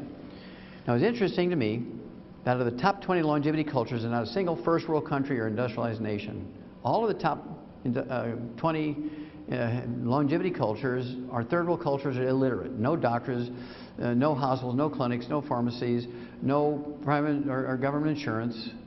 I mean, if you were to put a piece of paper all in a gymnasium out there with all the assets of each country without the name of the country, you would not go to the top 20 longevity cultures on earth because they don't have anything that you think of as being important for health. No doctors, no ambulance service, no 911. I mean, come on, man. No pharmaceuticals, no hospitals, no clinics. They have no utilities. That should begin to ring a bell. They have no utilities, and their common fuel is wood. And by dumb luck, all the trees that they use for fuel grow in a place that has all 60 essential minerals. And they put those plant minerals, aka wood ashes, with all 60 essential minerals in their gardens, and their okra, and their peas, and their sweet potatoes, and they eat them, and they get all the nutrients. You see, it's not technology or good genes that make them live the longest. They're getting the basic raw materials to maintain themselves. And we give you all this information in this book. I mean, this book should be a revelation to people. Okay, it has 90 essential nutrients, and they all come from different ecosystems: islands, mountains, deserts, tropical forests. So we show you how all these different cultures get their 90 essential nutrients. They all live on a calorie-restricted diet. How many of you have ever heard of the calorie-restricted diet thing? Okay, a few of you. Well, there's a science on calorie restriction where if you eat a perfect diet biochemically, you have all the vitamins and minerals and amino acids and fatty acids, an optimal amount for your weight, and you cut your calories in half and maintain that perfect biochemical piece, it'll double your lifespan. There's no doubt about it. Now, these people are illiterate. They don't have any books. If you gave them a book on the calorie-restricted diet, they just look at pretty pictures. If there's no pictures in there, they use the book for fuel, right? They can't read. And so why would they all be on a calorie-restricted diet? Because they're so poor they can only afford 900 calories a day. They're hanging on by their fingernails from a calorie standpoint. Yet they work 12 hours a day, 6 days a week, because they have perfect source of minerals, 2/3 of their essential nutrients. Americans take in 2,800 calories to 3,200 calories, 3 times what these people take in, and our diet sucks. Now, they don't get any bad things. It's not that they wouldn't eat these things if they were there, if they're there. But by default, nobody's going to build a drive-through for 3 guys on a burro. There's no cars, no roads. And so, by default, they're not getting fried foods and processed meats with nitrates and nitrites in it, and they're not getting any carbonated drinks. Okay? And then they do get 20 times to 50 times the antioxidants we do. They get 20 times to 50 times the antioxidants we do. Americans take in 1,500 ORAC points. ORAC is an acronym or an abbreviation for oxygen radical absorption capacity, which is a measurement of how many free radicals are being neutralized by the antioxidants in a food or a supplement. That's the U.S. Department of Agriculture measurement. And what they're doing is tracking it. They test how many ORAC points you take in. They say, okay, people taking in 100,000 ORAC points every day don't get cancer. That's what they're looking for, some number like that, right? That's why they're doing that. Well, Americans take in 1,500 ORAC points a day, 1,500, and these third world cultures take in 20,000 to 50,000 a day. Okay, they're getting like 15 to 20 times what we take in, or more, maybe 40 times in some cases. So, these are things that we thought were important. Okay, now if you just take the antioxidant piece, that's 1/25 of the recipe, and you'll still die at 68 to 72. Just taking a super juice will make you live 30 seconds longer. You need the other 24 pieces of the recipe too, particularly the 2/3, which are the minerals, right? Let's look at billionaires. Billionaires are billionaires because they have a net worth of at least $1 billion. Now, Forbes magazine looked at them, and I've been after them for like 10 years. Is there any studies on what kills billionaires? No, for years and years and years. Finally, in 2004, they came out with a study, so I take a little bit of credit for nudging them for 10 years to do that. What kills billionaires? They say billionaires are killed by the same unglamorous things that kill everybody else. Stroke, heart attacks, diabetes, obesity, cancer, kidney failure, suicide, all the stuff that kills everybody else kills billionaires, right? The average lifespan of billionaires by 2004 was 78. Well, the average lifespan of a falling down red wine drunk in Minneapolis is 75. You don't gain a whole lot in longevity by being a billionaire. And then I want you to think about it. There's not, as of 2004, there had never been a billionaire that lived to be 100. Now think about it. How many of you have ever seen these newspaper reports, birthdays or death certificates or deaths of people who are 110, 120 kind of thing. Has anybody ever seen a white Harvard doctor live to be 100? No. They're always a little old black lady in East Texas, in Panhandle of Florida, in Louisiana, West Virginia, in the mountains someplace, in the swamps of Louisiana, because they have no utilities. And by dumb luck, the trees they're using for fuel have the 60 essential minerals in it. And all the people with high technology die younger. Well, they didn't like that. So they made them redo it, and in March of 2011, they redid it. Forbes magazine redid it in March of 2011. And they said there's still not been a billionaire who lived to be 100, but the average lifespan did change. It went from 78 in 2004 to 66 in 2011.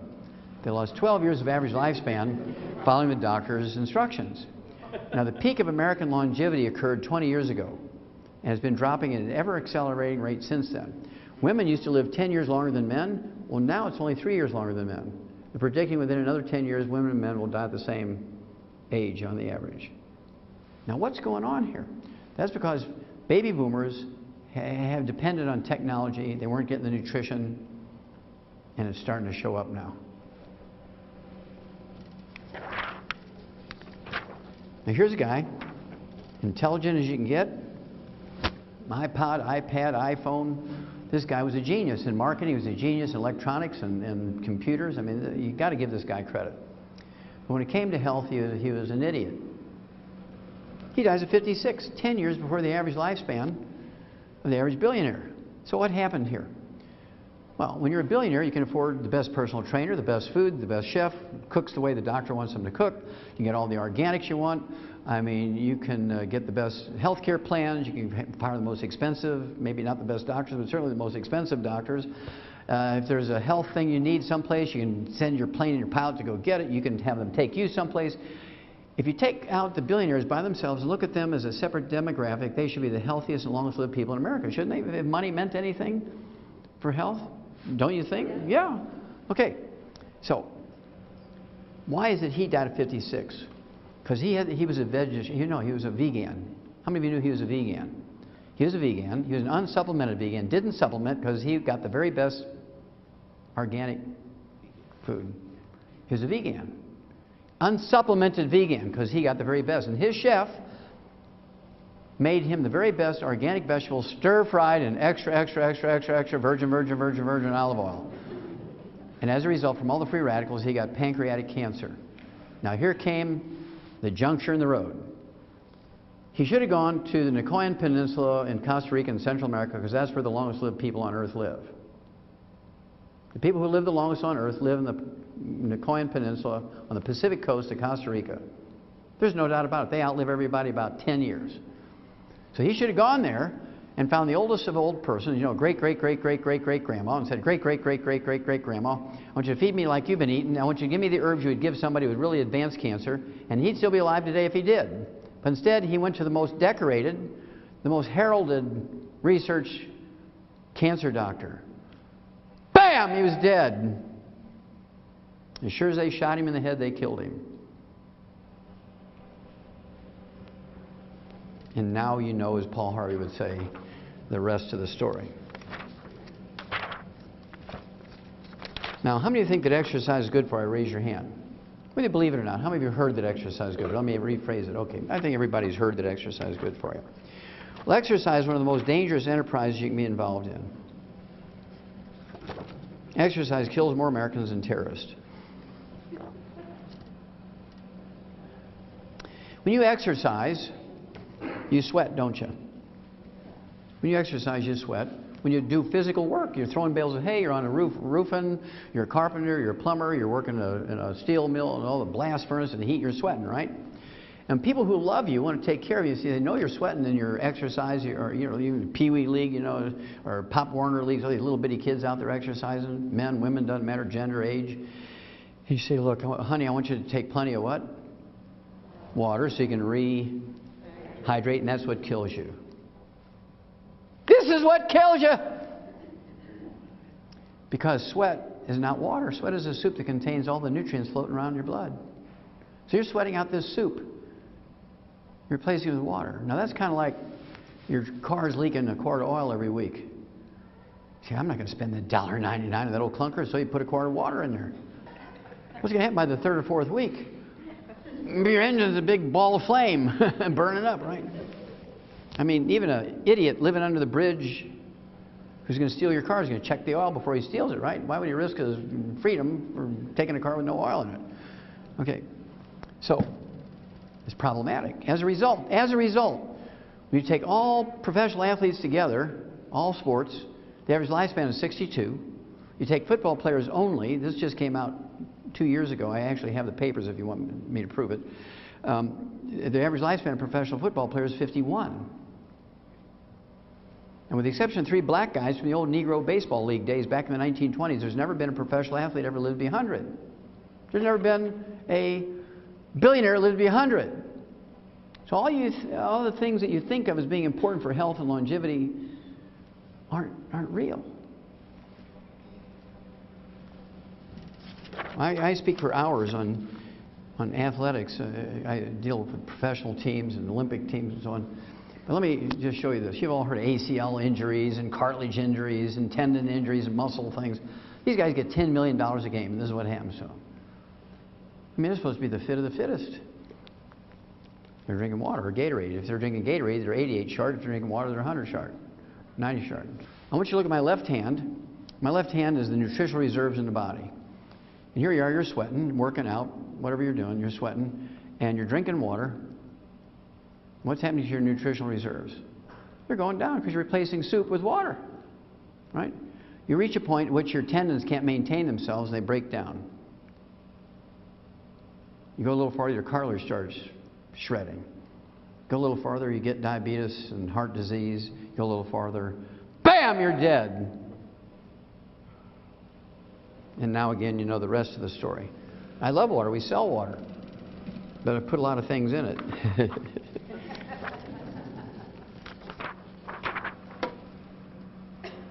Here's a guy who wanted to be a professional quarterback. Had 3 ACL injuries in his knee. How many knees does a guy have?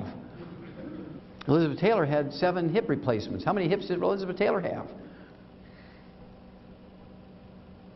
You see, there's no law requiring a doctor to cure you. As long as you'll accept treatment, you have good insurance. Well, insurance pay for it. Go ahead, doc. So, to make a long story short, because of all the athletes we work with, we came out with I should tell you one other piece, and that is each year, according to the Center for Disease Control, 100,000 young people in America, 100,000 young people in America die each year while they're exercising, under age of 30. Now, wait a minute, it's supposed to be good for you. Yeah, right. Who told you that? The doctors told you exercise is good for you. Don't take any vitamins, minerals, drink plenty of water. And so we came up with a sports drink called Rebound. It has 100 nutrients in it. So if you have somebody you love who's sweating in their labor or because they play sports, you need to get them on the Rebound. It has 100 nutrients in it. Let's look at doctors. U.S. News will Report, February 2005. U.S. News will Report, rated America's most credible print news source. Special health issue. Who needs doctors? Your future physician might not be a medical doctor, you may be better off. Now, do you think that every MD in Apple Valley made sure this was in their waiting room when that came out? I don't think so. I think probably they sent out the Boy Scout troop there that they said, we'll give you $1,000. Just go collect all those magazines out of every store and shred them. Buy a lot of tents. Now, why did they do that? Well, they did that because they backed the doctors against the HMOs in the 1990s. How many remember that great battle between the HMOs and the doctors? The doctor said, we're the doctor here. We're supposed to be the ones to decide what treatment you get. Why would you want an accountant and an HMO deciding what treatment you get? That's because the accountant at the HMO knew the HMO could only be profitable if they cured you. They were going for the cure. And the doctors wanted to treat you for 25 years. And everybody went with the doctor. Everybody went with the doctor. You'd have been better off going with the HMOs. Because they wanted to cure you. The doctor didn't like that. Well, in my original audio cassette tape, April of 1993, I said, it was a study based on a database of 200 doctors. I just grabbed a handful of Journal of the American Medical Association out of the medical library, added up the age of death of 200 doctors, divided by 200, I got 58. And why would you want to go to, in this audio cassette tape, why would you want to go to a group of people whose average lifespan is 58 to learn how to live to be 100 in a healthful way? It didn't make sense to me. Well, they didn't like that, so they did their own study, and they said, well, Wallach lied. The average lifespan of a family doctor or primary care physician is not 58 like Wallach claims, it's 56. Now, some of you will get the math pretty quick here. I said 58, they said 56. They were so eager to show that my statistics were wrong that they failed to appreciate that they're telling people that they died 2 years earlier than I said. So I do apologize for giving them too many years. So the information is still the same. Why would you go to a group of people whose average lifespan is 56 to learn how to live to be 100? This fellow here, Socrates, a great international soccer player, is also a cardiologist. He was a cardiologist. My wife loved this guy just because he's a good-looking young man. My wife's 70 years old, and she says, I'm a cougar. So she thought this cute guy, you know, she thought he's just so cute. And I said, but honey, he's dead. Because he only drank water. I'm going to show you my favorite obituary. My favorite obituary is George Francis. Died at 112. He was the oldest man in America in December of 2008. He's an illiterate black fella from the swamps, Louisiana, so you already know where I'm going.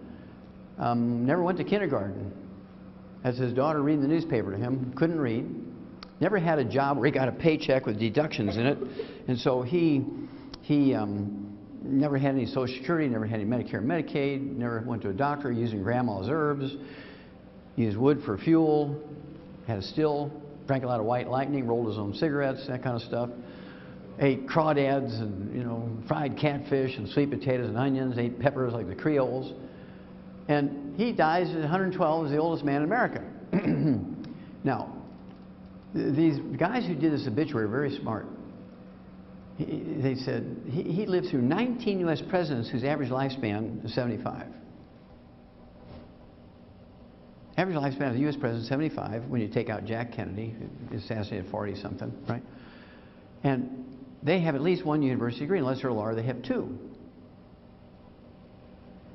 They're cared for by medical doctors who have at least one university. Well, they actually have two university degrees, an undergraduate degree and a medical degree. And then if they're a specialist like me, they have 3 or 4 degrees. Okay? And the average lifespan of the medical doctors, by their own statistics, who care for these presidents is 56, exactly half of George's age. So I want to know what George knew, right? So when he died, these authors asked his daughter, what did your daddy do to live to be 112? And she said, he broke all the rules of healthy eating. Well, who came up with the rules of healthy eating? Medical doctors who live to be 56.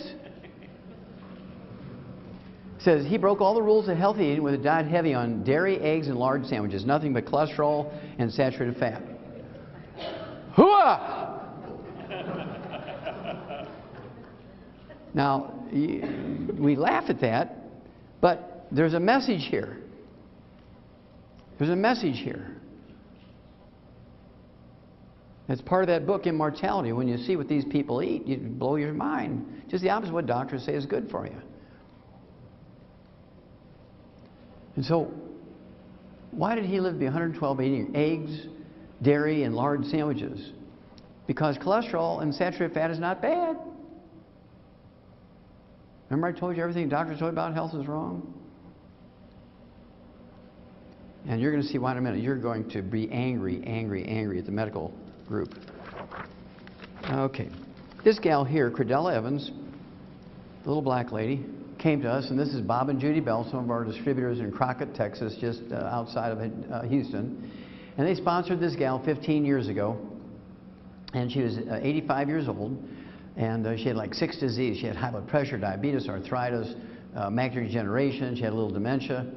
And we changed her diet, and we got her on the 90 essential nutrients appropriate for her body weight. And 15 years later, July 8th of this year, she turns 100. She has a very large longevity business. She got over 300 people in her little marketing group. More than pays for her supplements. She has a lot of money left over, so she goes and does all these activities all over the place. And to me, she looks like she's maybe 75, 80 years old. She doesn't look like she's 100. She doesn't color her hair. I just thought it was really brilliant. We're starting to get more and more people like her. We're accumulating quite a few people, and we might want to do a story on her about this. Okay, really super stuff. The last one I'm going to show you here before we get to the individual disease, I'm going to go very fast on the individual disease. So get out your pens and paper. You'll get most of it here. The last one I'm going to show you before I get to the diseases is this one. This is the oldest person we know on Earth. Now, there's probably people who are older than her, but we don't know about them. This gal was born in 1853 in a little island in Indonesia with no utilities. Wood was her fuel. Okay? And we know she was born then because we can see the birth certificates and the baptismal records at the Dutch Reformed Church in the little island she was born in. Now, in June of 2010, she was 157. She's still alive today, so she's 159. No doctors on that island. And since this is a fairly academic group, I'm going to throw this one in here, which I don't often, but it's really a great story. When Linus Pauling got his first of 2 Nobel Prizes, the first Nobel Prize he got was for studying the nutrition of genes. Genes require nutrients to function. You take a gene, you throw it in a bucket of saline water and say, okay, gene, you're a good gene, go for it, make something. Make a protein. Gene just sits there like tar baby. Gene can't do nothing without nutrients. Needs raw material like a factory, right? You need raw materials, you need energy, you need employees, you need parts, and all this stuff. Well, genes are the same way. Genes are just a blueprint. Uh-oh. What did the genome do for us after we spent $1 trillion? Nothing! After 20 years of mapping out the genome, they still haven't cured the cold. They haven't cured anything. Because genes by themselves do nothing. They require 90 essential nutrients too. Ha ha! Interesting. This new science is called epigenetics. How many of you heard of the term epigenetics? Okay, a few of you. Good. And I've been involved in this for a long time. And this is where it's at, because genes will not work without nutrition. And what he said when he received his first Nobel Prize for doing research into the nutrition of genes and chromosomes and enzymes, he said, you can trace every sickness, every disease, and every ailment to a mineral deficiency. Whoa, that's heavy. That is heavy. Do you think the medical system liked him? No. They actually he should have got a 3rd Nobel Prize because he was the one that first proposed that the double helix was how the chromosomes and genes were laid out. He proposed it. He figured it out 20 years before Watson and Crick got their Nobel Prize for it. And they got their idea by reading his stuff. And he was cheated. He should have shared that Nobel Prize with them. But they took his passport away from him because the doctors insisted he was a communist. And he couldn't go to Europe and study with the gal by the name of Franklin, who was doing all the X-ray stuff to determine the double helix. And they didn't have email back then. Okay, now here we go. Get your pencil and paper out. We're going to run through about 6 or 8 of the main diseases very quickly here. This is going to be a revelation for you. And I can go fast because now you know more than doctors. You've now become the most dangerous people in America. Let's see, we have what, about 60 or so people in here, and 57 people signed the Declaration of Independence and started the revolution against England, changed the world, those 57 people. You know, they committed their lives, their fortunes, and their sacred honor, those 57 people. It doesn't take much to win this battle, but we're going to have to be proactive. We can't hope and pray that the doctors are going to be the good guys here. We can't hope and pray. Let's see, I can tell by looking at you, but just to show of hands, how many of you ladies are still in the childbearing years? Okay, a good third of you, anyway. Maybe 2/3 of the women here in the room. So I want to spend 2 minutes on birth defects. Every birth defect you can name me, and 10 times that many you can't, are all caused by nutritional deficiencies of the embryo. There's not a single genetic birth defect. We've eliminated all birth defects in animals by simply giving the females preconception nutrition, perfect preconception nutrition prior to conception. Because all we had to do was give them good nutrition before they conceived. We eliminated all birth defects. I've been doing that in humans for 35 years. Okay? It works like a charm. All the diseases you think of are genetic in humans are not. They're just deficiencies of the embryo. Now, do you know how many different specialties we'd wipe out if there wasn't another baby born with a birth defect? Oh my gosh. All these kids with special needs. All these different agencies raising money to find research for the cure. Ooh. We're going to look quickly at obesity because we're the #1 obese nation in the world. Why are we the #1 obese nation in the world? Because doctors and the government has no idea what causes it. And I'm here to tell you, I actually have a book out there called Hell's Kitchen. The subtitle is The Cause, Prevention, and Cure of Obesity. Nobody else can claim that they know that. Because if they did, we would be the #1 obese nation in the world. Okay? So, it's not a disease of excess. The reason why we're in such trouble with obesity is it's not a disease of excess, and that's how the government and the doctors treat it. It's a disease of excess. You need more exercise. You need less. But that's not what the problem is. It's a nutritional deficiency disease. Not a calorie deficiency, but a nutrition deficiency. I'll show you that. I'll prove that to you in a second. Just show you that for remembrance, right? Remember that one. Now, according to experts, 70% of our kids under the age of 12 are overweight, and 40% of our kids under the age of 12 are obese, which is 30 pounds over their ideal weight for their height. And it has nothing to do with too much screen time, lack of exercise, or eating too much. It has nothing to do with any of that. It's a simple nutritional deficiency. But you see, doctors would rather give you a bone marrow transplant when you have iron deficiency anemia than iron. You understand? Well, we've got the technology. We've got to use the technology. Let's do lap banding. That'll fix it. Now, this is one of my favorite obesity slides. This looks at obesity in adults. In 1980, we only had 15% Americans obese. Between 1900 and 1980, it was like 12%, 15%, 12%, 15%. It never really rose above 15% for 80 years. Boy, in here it just started going up like crazy. By 2000, 20 years later, it doubled, more than doubled. What happened? Well, right here, they took all the fat out of our diet. It's hard to find fat. I mean, everything is no fat, low fat, or fat-free. And we're getting fat. Then, anybody here ever raise livestock? Anybody fatten cattle or sheep or pigs? Now, do you feed them ice cream and lard and eggs to fatten them up? Do you feed them whole grains to fatten them up classically? And the answer is yes. You feed them whole grains. 99% of farmers feed their cattle and pigs and sheep and chickens whole grains to fatten them up. Now wait a minute, didn't they tell you to eat whole grains? Huh. Let's have a look at that.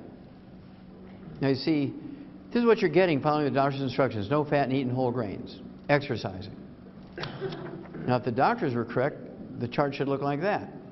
If the government was correct, the chart should look like that. But following their directions for 20 plus 12 years is 32 years. Uh-oh, Houston, we have a problem here. Now, one of my favorite obesity slides is that of Rosalie Bradford. She had 2 Guinness World Book of Records for obesity. Number 1, she's the heaviest woman ever officially weighed by the Guinness World Book of Records. She weighed 1,242 pounds. 1,242 pounds. You went on 2 dates with Rosalie, you had a ton of fun. Do the math.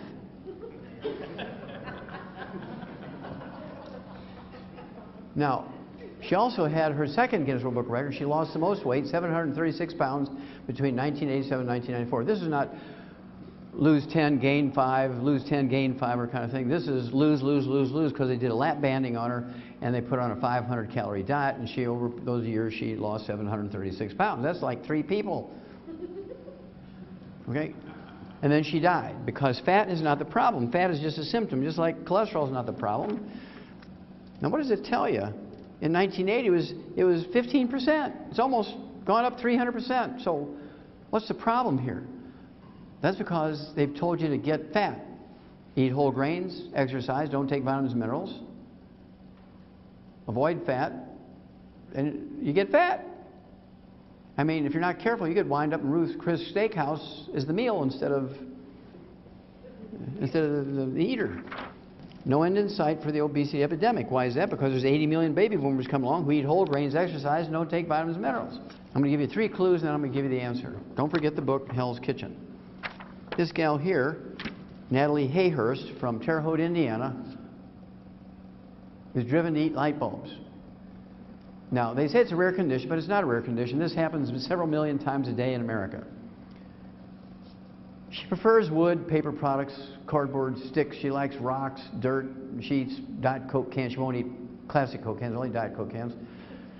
She's eaten little magnets out of shower curtains. She loves plastic bottles and toys. I think that's why McDonald's took the toy out of the Happy Meal. So what is this condition? Well, you can call it pica, the munchies. You can call it, that kind of stuff. But she has that condition because she's minerally deficient. Pregnant women get the same thing. They eat weird stuff. I mean, pregnant women are classic for eating weird stuff. Back when your grandmother was out living out in the rural areas, she had pregnancy, she'd go out and eat dirt. Fortunately, there was no calories in dirt, right? How many ladies heard your grandma used to eat dirt when she was pregnant? Yeah, I mean, grandma used to do that. We live in the 17th floor of an apartment building now in the inner city where there's no trees even. You start eating the Tootsie Rolls out of the kitty litter box because you're hungry for weird stuff when you're minerally deficient. If you own a cat with a kitty litter box, you know what I'm talking about. So I want you to get the book, Hell's Kitchen, because that's going to give you the details of when and how, and gives you the whole story of the electricity and how it made us fat. Loyola School of Medicine, Chicago. Oh, that's the Russian version again.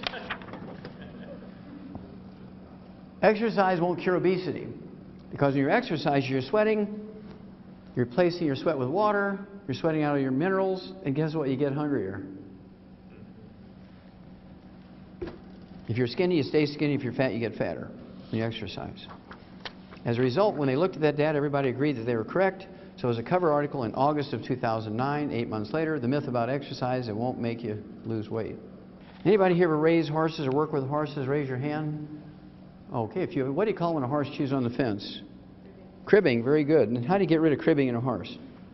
You can shoot him in the head, that'll stop it, but I mean, what else can you do to get a horse to stop cribbing? What? Yeah, you give them a trace mineral salt block, or you give them bone meal or some minerals, and they'll stop within 3 to 5 days, they'll stop chewing on the fence. Well, those of you who've never seen cribbing, this is a stall in a barn in a horse and buggy Amish farm in Switzerland County, Indiana, in the southeastern corner of Indiana. Now, I don't even need to look at the horse or do tests on him. I just look at the rails in that stall in the barn. I can see that that horse is minerally deficient. Now, it's called cribbing in animals. It's called the munchies in humans. Now, it's socially unacceptable. It's socially unacceptable for your little kids to eat the neighbor's furniture when you visit. And that's where we developed the custom. That's where we developed the custom of taking and giving them cookies and drinks. They all have calories in it. So we came up with a program that works every time. Obviously, you have to take the 90 essential nutrients per body weight, one healthy start pack for 100 pounds of body weight per month. And then if you're a diabetic, we like you to throw in, and you don't have to be a diabetic, but certainly a diabetic. You could also throw this in if you're not a diabetic. The Slender FX weight management system. It has some gluten-free, water-soluble fibers, so you feel satiated. It's got a meal replacer. You can either make it into a cold shake or an ice cream. You make it with water, and it has 80 calories and no sugar in it. Great for diabetics. Also has some accelerators here to speed up the weight loss. But the real secret sauce for weight loss is this one. ASAP, put a dropper full of this under your tongue 30 minutes before each meal. And this replaces the HCG diet. How many of you heard of the HCG diet? Okay.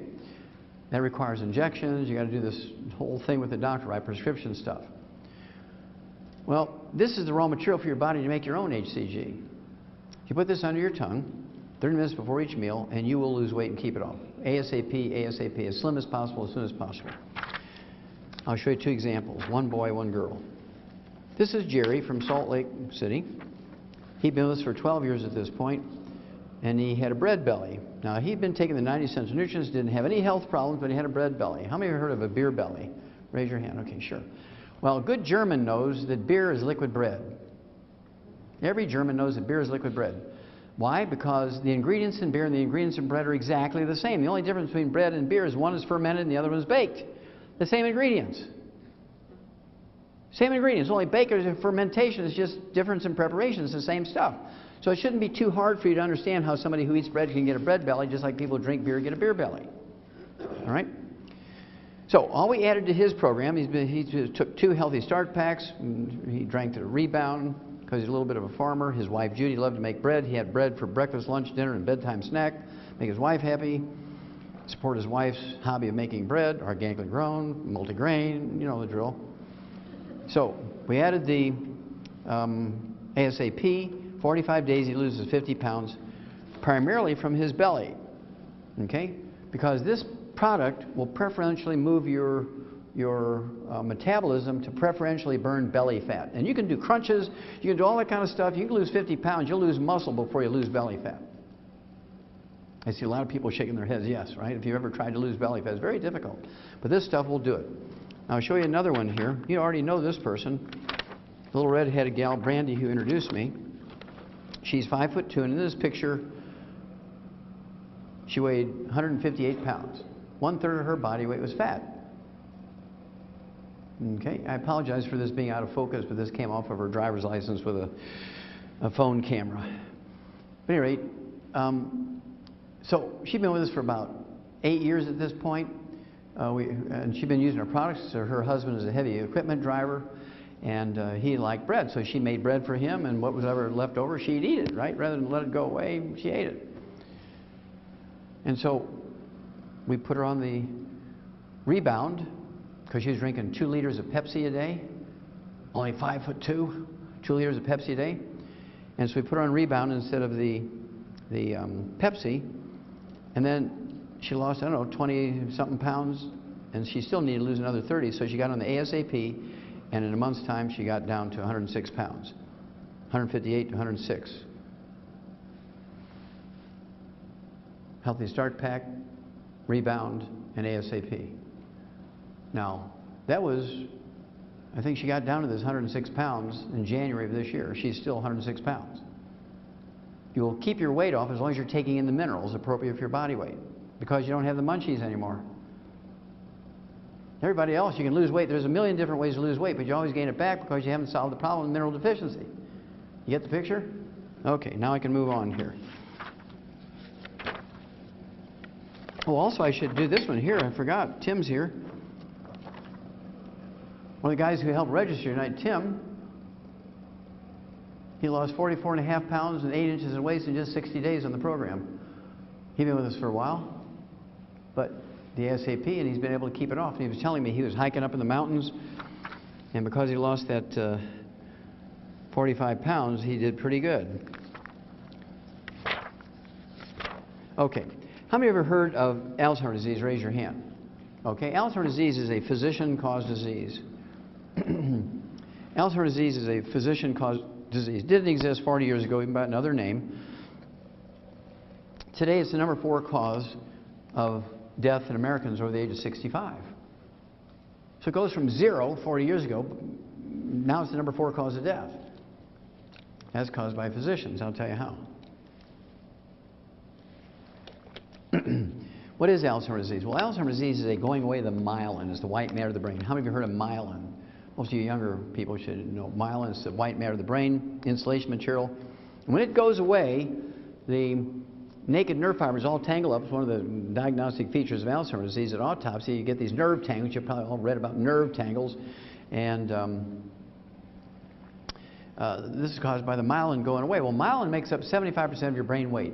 The gray matter of your brain, the thinking part, the memory part, the problem-solving part of your brain, it only makes up 2% of your brain weight.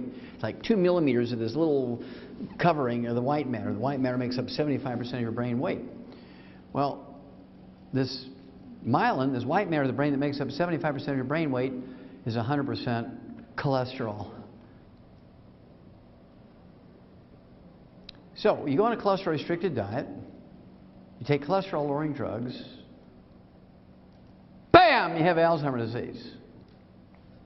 Because you can't maintain the white matter in your brain anymore. You're giving up all the raw materials, you're taking drugs to drive your cholesterol down because doctors said it would make you live longer. Let's have a look. Alzheimer's, tidal wave feared. Why is that? There's 80 million baby boomers coming along. They all listen to doctors, lower their cholesterol with diet and drugs. This came out in 2009. Alzheimer's and a relentless upward trajectory. Kind of reminds me of that obesity chart. Following the doctor's instructions going this way. Why? Because numbers look particularly grim for baby boomers who follow the doctor's instructions. Exercise, drink plenty of water, don't eat fat, eat plenty of whole grains. Oh yeah, use oils instead of lard and dairy and eggs, like George Francis. Oh, you're going to see a lot of this kind of stuff now. A mother and son share the bonds of love, Alzheimer's disease, and the same doctor who lowered their cholesterol. Now, any Mormons in here tonight? Any Mormons? Any Mormons? Any Mormons? Oh, I'm disappointed. No Mormons. Okay. Any Seventh-day Adventists? Any? Okay. Now, the reason why I'm asking that question is 2004, Johns Hopkins School of Medicine came out with a wonderful study on Alzheimer's disease. They went to Cache County, Utah. And they chose Cache County, Utah. I mean, you could get 5,000 people for a study in Baltimore, Maryland, right? So why did they go all the way out to Cache County, Utah? Well, that's because in Cache County, Utah, they're extremely religious Mormons. They're almost like Orthodox Jewish people when it comes to their diet.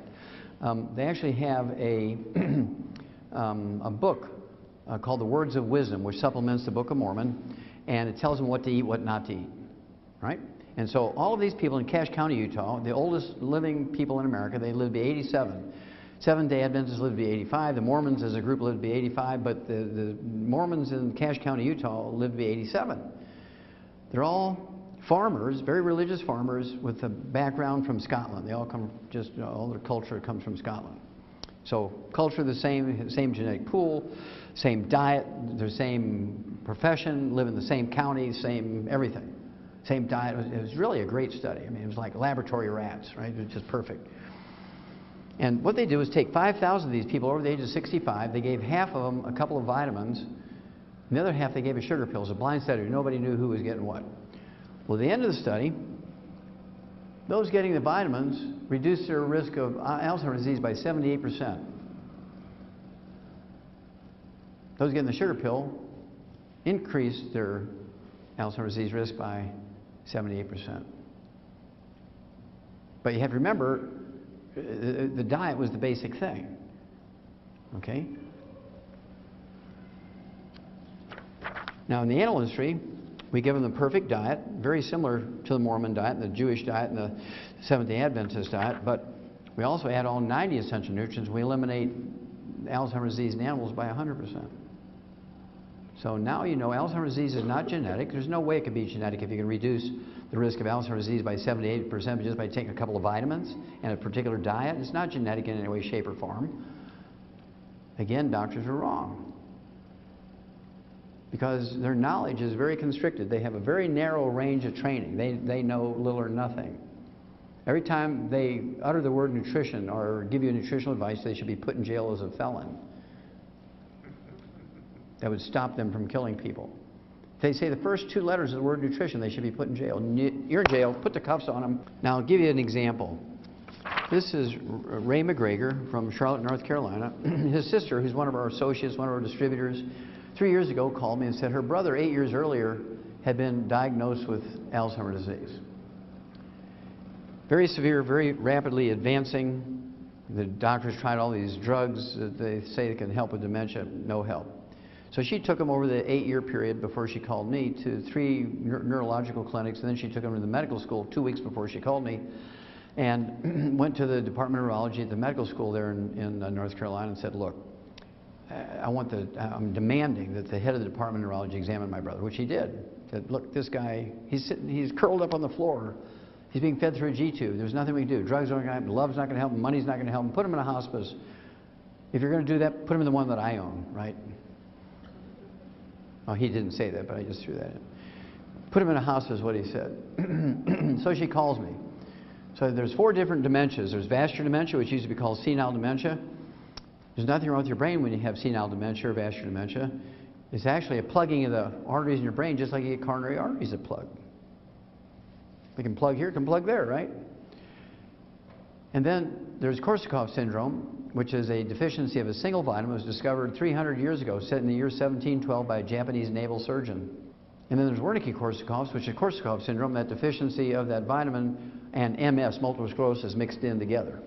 And then there's Alzheimer's disease. So here's what I told her to do. I said, look, we're going to treat him for all 4. And I do this literally 1,000 times a year. It always works out. So we're going to try this in your brother too. We gave him 2 Healthy Start packs. He weighed 185 pounds, so we gave him 2 Healthy Start packs. Got him off all the bad stuff. No fried foods, no oils. Which was difficult because what are they feeding him through his G-tube? Ensure, which is all corn oil. It's easy to get through the tube and just count the calories, and that's why they made it out of corn oil. They don't consider what it does for the patient or what it does to the patient, right? Ensure is the worst. I wouldn't give Ensure to a communist. Okay, it's bad stuff. So 2 Healthy Start packs per month, none of the bad stuff. Now, for the vascular dementia, I threw in 3 twice a day of the Ultimate Daily tablets, which are designed to get blood flow through blood arteries and support healthy blood pressure and so on. Then, for the Korsakoff syndrome, I gave him 3 de-stress capsules twice a day. It's 2 bottles a month. It has the vitamins in it that are missing when you have Korsakoff syndrome.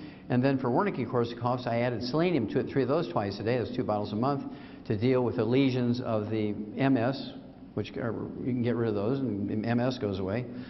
And then for the Alzheimer's disease, I threw in 12 eggs a day to rebuild the myelin of the brain, because the cholesterol's gone in his brain, so I've got to ramp up his cholesterol. Give him 12 eggs a day, and 3 of our what we call Smart FX 3 times a day. That's 3 bottles a month. Ultimate Daily tablets, and then the last one is Smart FX. 3 of those, like Get Smart. Okay, 3 of those 3 times a day. That's 3 bottles a month, and that's the raw materials for your brain to make the neurotransmitters for memory. Duh. So she calls me in 2 weeks. I'm going to give you an exact quote of what she called me. Actually, it was a week. Okay, I'm going to give you the exact quote. She calls me on the radio, so I have the disc. I'm even going to quote the utterances she made. She calls me in 2 weeks and she says, "He's cured! Ha, ha, he's cured!" Now, Ray and his wife loved me because he was that close to death. Put him in a hospice, he'd have been dead in 2 weeks. Okay? Now, he didn't have Alzheimer's disease like all those doctors said. He had Korsakoff syndrome, which is curable in 2 weeks by giving him the vitamin. Remember, I hedged my bet and I've treated him for all 4. And it paid off for Ray. I do this 1,000 times a year. Maybe more than that, and I don't even know it. But those are the ones I know about. I do have to tell you that sugar aggravates the deficiency of that vitamin. Sugar aggravates the deficiency of that vitamin, so I thought this was kind of profound. Now, this came out in February of 2012, this year. High calories from sugar linked to mild memory loss in elderly. If you're deficient in that vitamin, you're taking lots of sugar, juices and fruit and molasses and honey and agave syrup and soft drinks and desserts and candy bars. Guess what? Pie and all. You're going to get dementia. But it's not Alzheimer's disease. It's this Korsakoff syndrome or Wernicke-Korsakoff syndrome. Sugar and oil is the worst possible thing you can give to anybody with a brain problem, particularly the elderly, right? The same formula works also on Parkinson's disease, MS, multiple sclerosis, as I already mentioned, and also Lou Gehrig's disease, ALS. Thousands of these people a year were able to reverse from their disease. Usually takes 60, 90 days. I'm very famous in Western Canada for this. Some very wealthy guys had Parkinson's disease, and we went back there 3 months after we got them going. Their wives were very, I mean, they made them stick to the thing. They ground up everything, put it with a turkey basting syringe through their G-tubes. Went back in 3 months. One of them is, he comes to all our meetings, and he's a very wealthy guy, and had put all his employees on our program. His name is David Dietrich. He had all these patents for quick release and quick coupling tractor equipment. And he comes up to me and says, "Hi, Doc. I really don't remember you, but you're the guy that saved me. I'm the one that used to have Parkinson's disease, and he was a vegetable when I first met him." And now he's perfectly healthy in just 3 months. And he'd been getting worse and worse and worse for 12 years.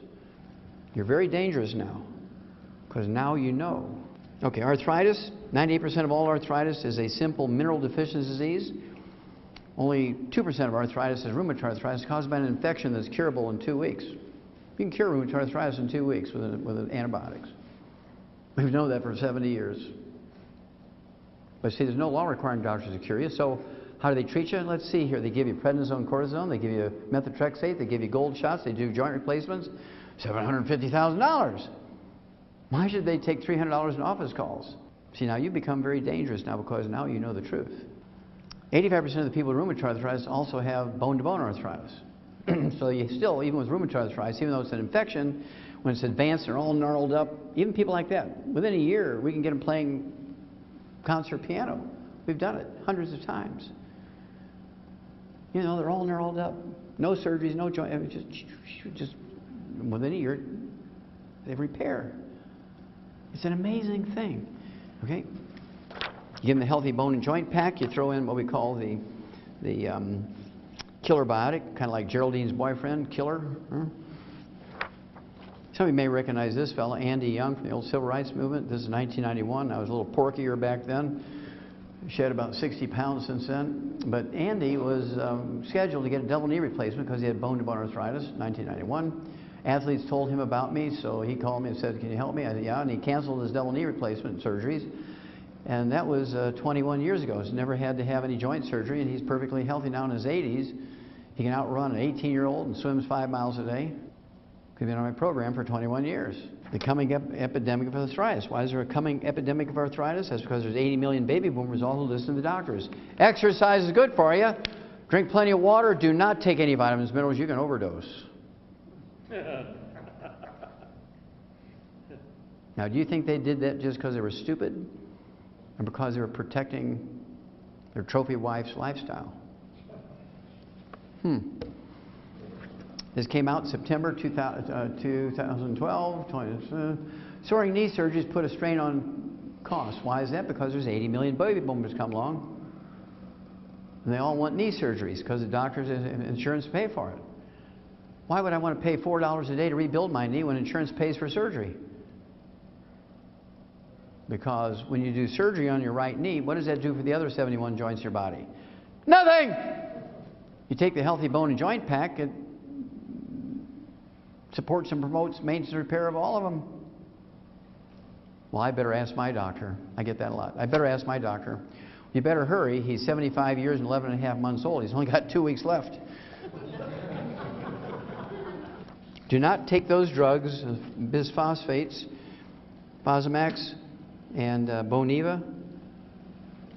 They only reduce the rate of loss of brittle old bone. They do not build new bone, as doctors told you. That's why it's now 1-800-BAD-DRUG. Harvard Medical School, New England Journal of Medicine, 10 years ago, 2002. New England Journal of Medicine, they did a meta-study on 300,000 people that had joint replacement surgeries, knees, hips, shoulders. The reporters just use knee surgery because everybody knows about knee surgery. Knee surgery, aka all joint surgeries for arthritis, are worthless. That's Harvard Medical School and the New England Journal of Medicine 10 years ago. But you go to any orthopedic surgeon and say, "Oh, I've got bone-to-bone arthritis in both knees, and all these other doctors want to do joint replacement surgery." Well, I'll do a better job and give you a 10% discount. Do any of them say, "Hey, let's try the healthy bone and joint pack for 90 days here? And then we'll decide about surgery"? No, no, no, no. So what I want you to do is give Youngevity, give me 90 days. Do the healthy bone and joint pack. If you have any joint problems, I have to tell you, I'm 73 years old. I've been doing this for 64 years. I started when I was 9. I started taking, not the healthy bone and joint pack the way it is, but the 90 essential nutrients twice a day since I was 9 years old. Read the book, Dead Doctors Don't Lie. It tells you the story of how I figured it out when I was 9. I figured I had a little help, right? No 9-year-old was going to figure it out then, so I must have had some help. But think about it. I haven't been sick one day in 64 years. People know me for a long time. I've never been sick in 64 years. I've never been on a prescription medication, never. I can still get another 8 hours of lecture on 1 foot if I can balance myself here. I mean, there's not many 73-year-old guys who can do that because they have arthritis and pain in their feet and their backs and all this kind of stuff. And so it has nothing to do with age. It has to do with everything. You're giving your body all the raw materials it needs to maintain itself. You put oil in your car, you change the oil every 3,000 miles, like the maintenance book says, that car will last 300,000 miles. You don't change the oil and you don't replace it as it's burning up, you might only go 50,000 miles, right? So, give me 90 days. If I fail, you can always get the surgery. If you go get the surgery first, you can't always get unsurgery, uninfected, unparalyzed, and undead. 4 years later, the same group of doctors, same database, looked at back surgery, low back pain, sciatica, restless leg syndrome, peripheral neuropathies, numbness, burning, tingling in your neck and feet and hams and so forth, degenerative disc disease, surgery unnecessary for sciatica and low back pain, low back problems. Give me 90 days. If I fail you with a healthy bone and joint pack, you can always, right? You can always go get the surgery. But you don't want to go get surgery first because of all the terrible things that they do to patients for back surgery. That's the worst. I see people all the time. They're all, oh yeah, they put 2 rods in my back 14 years ago and I'm doing fine now. Everything's good. Yeah, give me 90 days. Okay, diabetes is a simple mineral deficiency disease. It's not genetic in any way, shape, or form. We've known that for 70 years. It's a simple nutritional deficiency disease. But again, doctors are not obligated to cure you when there's a cure available. They're a protected monopoly. They can do what they want. And as long as you agree to it, everybody's happy. Why is there going to be a diabetes epidemic? 80 million baby boomers come along. Exercise, sweat out your nutrients, drink plenty of water. Don't take vitamins and minerals, you can overdose. I must hear that 1,000 times a day if I hear it once. I don't know who to strangle first, the patient or the doctor. And here's why you'll be burying your children. Wall Street Journal, April of this year. No easy cure for diabetic children. Now, we're not talking about type 1. This is type 2. It used to be called adult onset type 2 diabetes because it only occurred in people over the age of 50. Well, that was a long time ago.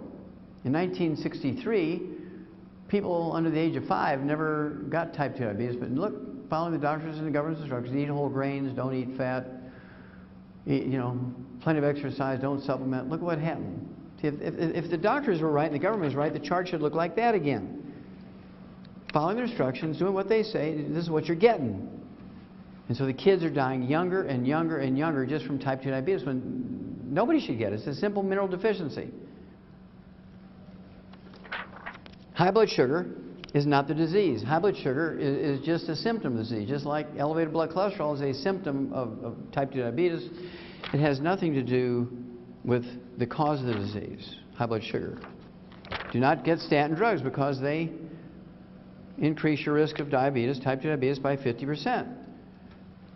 And this came out, what, in 2012, right? Just like the other one I showed you.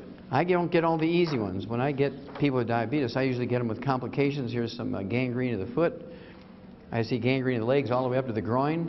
And a good endocrinologist, he loves this. I mean, the toes are crystallizing. There's not much healthy flesh left. So they'll cut the foot off right there at the arch. If it goes up the leg, they'll cut the leg off in the middle of the thigh or up at the groin. Well, with our program, it usually takes 2 to 14 days to wean them off their medication. Now they're an ex-diabetic in 2 to 14 days. It happens like all the time. The longest it ever takes is 30, 60 days. But I'd say 80% of them are 2 to 14 days. If they do exactly as I say, they'll wean off their medication because we're giving them the mineral that's missing. But what about the complications? What about blindness? What about heart disease? What about gangrene? Well, it just all goes away. Usually 30 to 60 days. We do have to have one thing for gangrene. It's called the Ultimate Daily Tablets, just like for vascular dementia and coronary artery disease. For this, I would also add, in addition to the healthy blood sugar pack, which is the healthy starter pack, and the sweeties, appropriate for body weight. If they have complications of the heart, or eyes, or brain, or complications of the gangrene, I give them the Ultimate Daily to get the circulation going. Here's another one that shows they don't know anything. Diabetes cases may double by 2050, and perhaps even triple. Now, what does that tell you about their level of knowledge when it comes to the cause of these? They don't know nothing. All they're doing is tracking numbers and treating the same way over and over and over. I remember Albert Einstein. He was a Nobel Prize winner, one of my favorites, and he said many global things are unimpeachable. My favorite is insanity is doing the same thing over and over and expecting a different result. He's the one that came up with that. What a beautiful global statement, right? And this just shows how stupid and insane they are. So again, the healthy blood sugar pack, if they have complications, whatever is necessary to deal with the complications. Usually within 2 to 14 days, they're an ex-diabetic. So if it's not cholesterol that plugs the arteries, what is it? It's inflammation caused the arteries by eating fried foods and eating oils and processed meats with nitrates and nitrites. All the things that turn into trans fatty acids, even at room temperature. You go to a restaurant, well, we're very careful to ask, we want salad, but we want it dry. We don't want any dressing on it. You know, when I go to a restaurant, I have all my eggs poached. At home, I'll soft scramble my eggs in butter because I know I'm using butter. If I ask the cook in an IHOP or a Denny's to scramble my eggs in butter, you know what they're going to do? They're going to use honey that tastes like butter because it's cheaper. And they think they're doing me a favor because it's, you know, it's an oil or a margarine. I want to be like George Francis. It'd be 112, at least. Okay? So the secret killer is not cholesterol. How many of you heard of the Saturday Evening Post? See, young people don't even know it. I thought it was a dead magazine. Ted, I didn't even know it still existed. This is a May-June 2012 issue, cover article. Pill shocker, cholesterol meds may be useless. They left out two words. They should have said cholesterol meds may be useless and dangerous. Article's title was The Cholesterol Conundrum. One of the doctors interviewed for the information in that article said, everything you've heard about cholesterol and heart disease is wrong. Who told everybody that? Doctors. And then a summary of speaking to 12 different doctors. These authors of this article spoke to 12 different doctors who were primarily heads of the departments of cardiology at medical school. Said, here's the summary, cholesterol levels are actually a fairly weak predictor of who will have a heart attack. What? What? Now this is just the opposite of what they said even 2 weeks before this article came out. Now I said this in '71 and they thought I was an idiot. Now they're saying what I said 41 years earlier. Okay? Cholesterol levels are actually a fairly weak predictor of who will have a heart attack, because that's true. Cholesterol has nothing to do with a heart attack. You saw this one earlier. Now this will mean something to you. Good cholesterol, not so beneficial. Higher HDL, high density lipoproteins, the good cholesterol levels don't reduce heart attacks. Lower your cholesterol of any kind, good or bad, doesn't reduce heart attacks, does not cause it. You spent $1 trillion a year for 50 years for nothing. You spent all that money and all that energy and all that consideration and eating stupidly, and you're ranked 92nd in the world in healthfulness. 60th in longevity. That's what you got for following the doctor's instructions. All these illiterate people out there doing just the opposite of what doctors say, just because they're illiterate, live to be 112. Pediatricians want in on the largesse. Now they want to get the kickbacks too, so they're going to start giving 8-year-olds statin drugs to lower their cholesterol, because they think if we lower the cholesterol levels in kids 8 years old, we'll prevent heart disease in adults. And what you're going to say is, no! Do not let them give your kids cholesterol-lowering drugs, because they will die before they're 20 and you will be standing at a gravesite burying your children. And the last thing I'm going to share with you is my favorite article on cholesterol. We'll talk about high blood pressure and I'll be done. This is the last one on cholesterol, but it's my favorite article on cholesterol. Normal cholesterol in an 88-year-old man, let's call him Frank, who eats 25 eggs a day. Published in the New England Journal of Medicine. This is not a big study, this is a case report, but it's very valuable. This guy, Frank, goes in, 88 years old, for his annual physical, and Dr. Kern, who's a clinical doctor in the outpatient clinic at Harvard Medical School, which teaches, you know, young doctors how to be doctors, and that's scary. And Dr. Kern comes to Frank and says, look, you're in pretty good shape for 88 years old. Man, we couldn't find anything wrong with you. I'm going to reward you. I'm going to give you a prescription of Viagra. And so Frank stands up and kind of lifts up his belt, you know, and throws his shoulders back and says, well, I'm pretty good in that area. I don't need no Viagra. So the doctor says, really? What do you do? What do you do to be good in that area? He says, well, I eat 25 eggs a day. And the doctor says, what? The doctor's having a heart attack. What? You eat 25 eggs a day? So the doctor runs back into the lab and he reruns it himself. He couldn't believe the numbers. So he comes back and says, well, your blood cholesterol is 190 without medication. And why do you eat 25 eggs a day? He says, well, it makes me more studly. I want you to think about it. How many of you have heard of estrogen and progesterone? Okay, that's two steroid hormones. How many of you have heard of adrenal hormones? Okay, that's another steroid hormone. How many of you have heard of testosterone? It's another steroid hormone. Those four hormones are steroid hormones. And they're 95% by weight cholesterol. So you go on a cholesterol-restricted diet, you take cholesterol-lowering drugs, and there ain't nobody home anymore.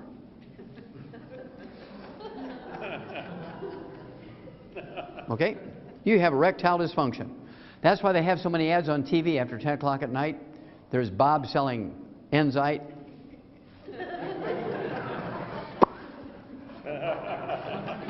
And the one I really love is Cialis. You know, this couple on the beach in the bathtubs.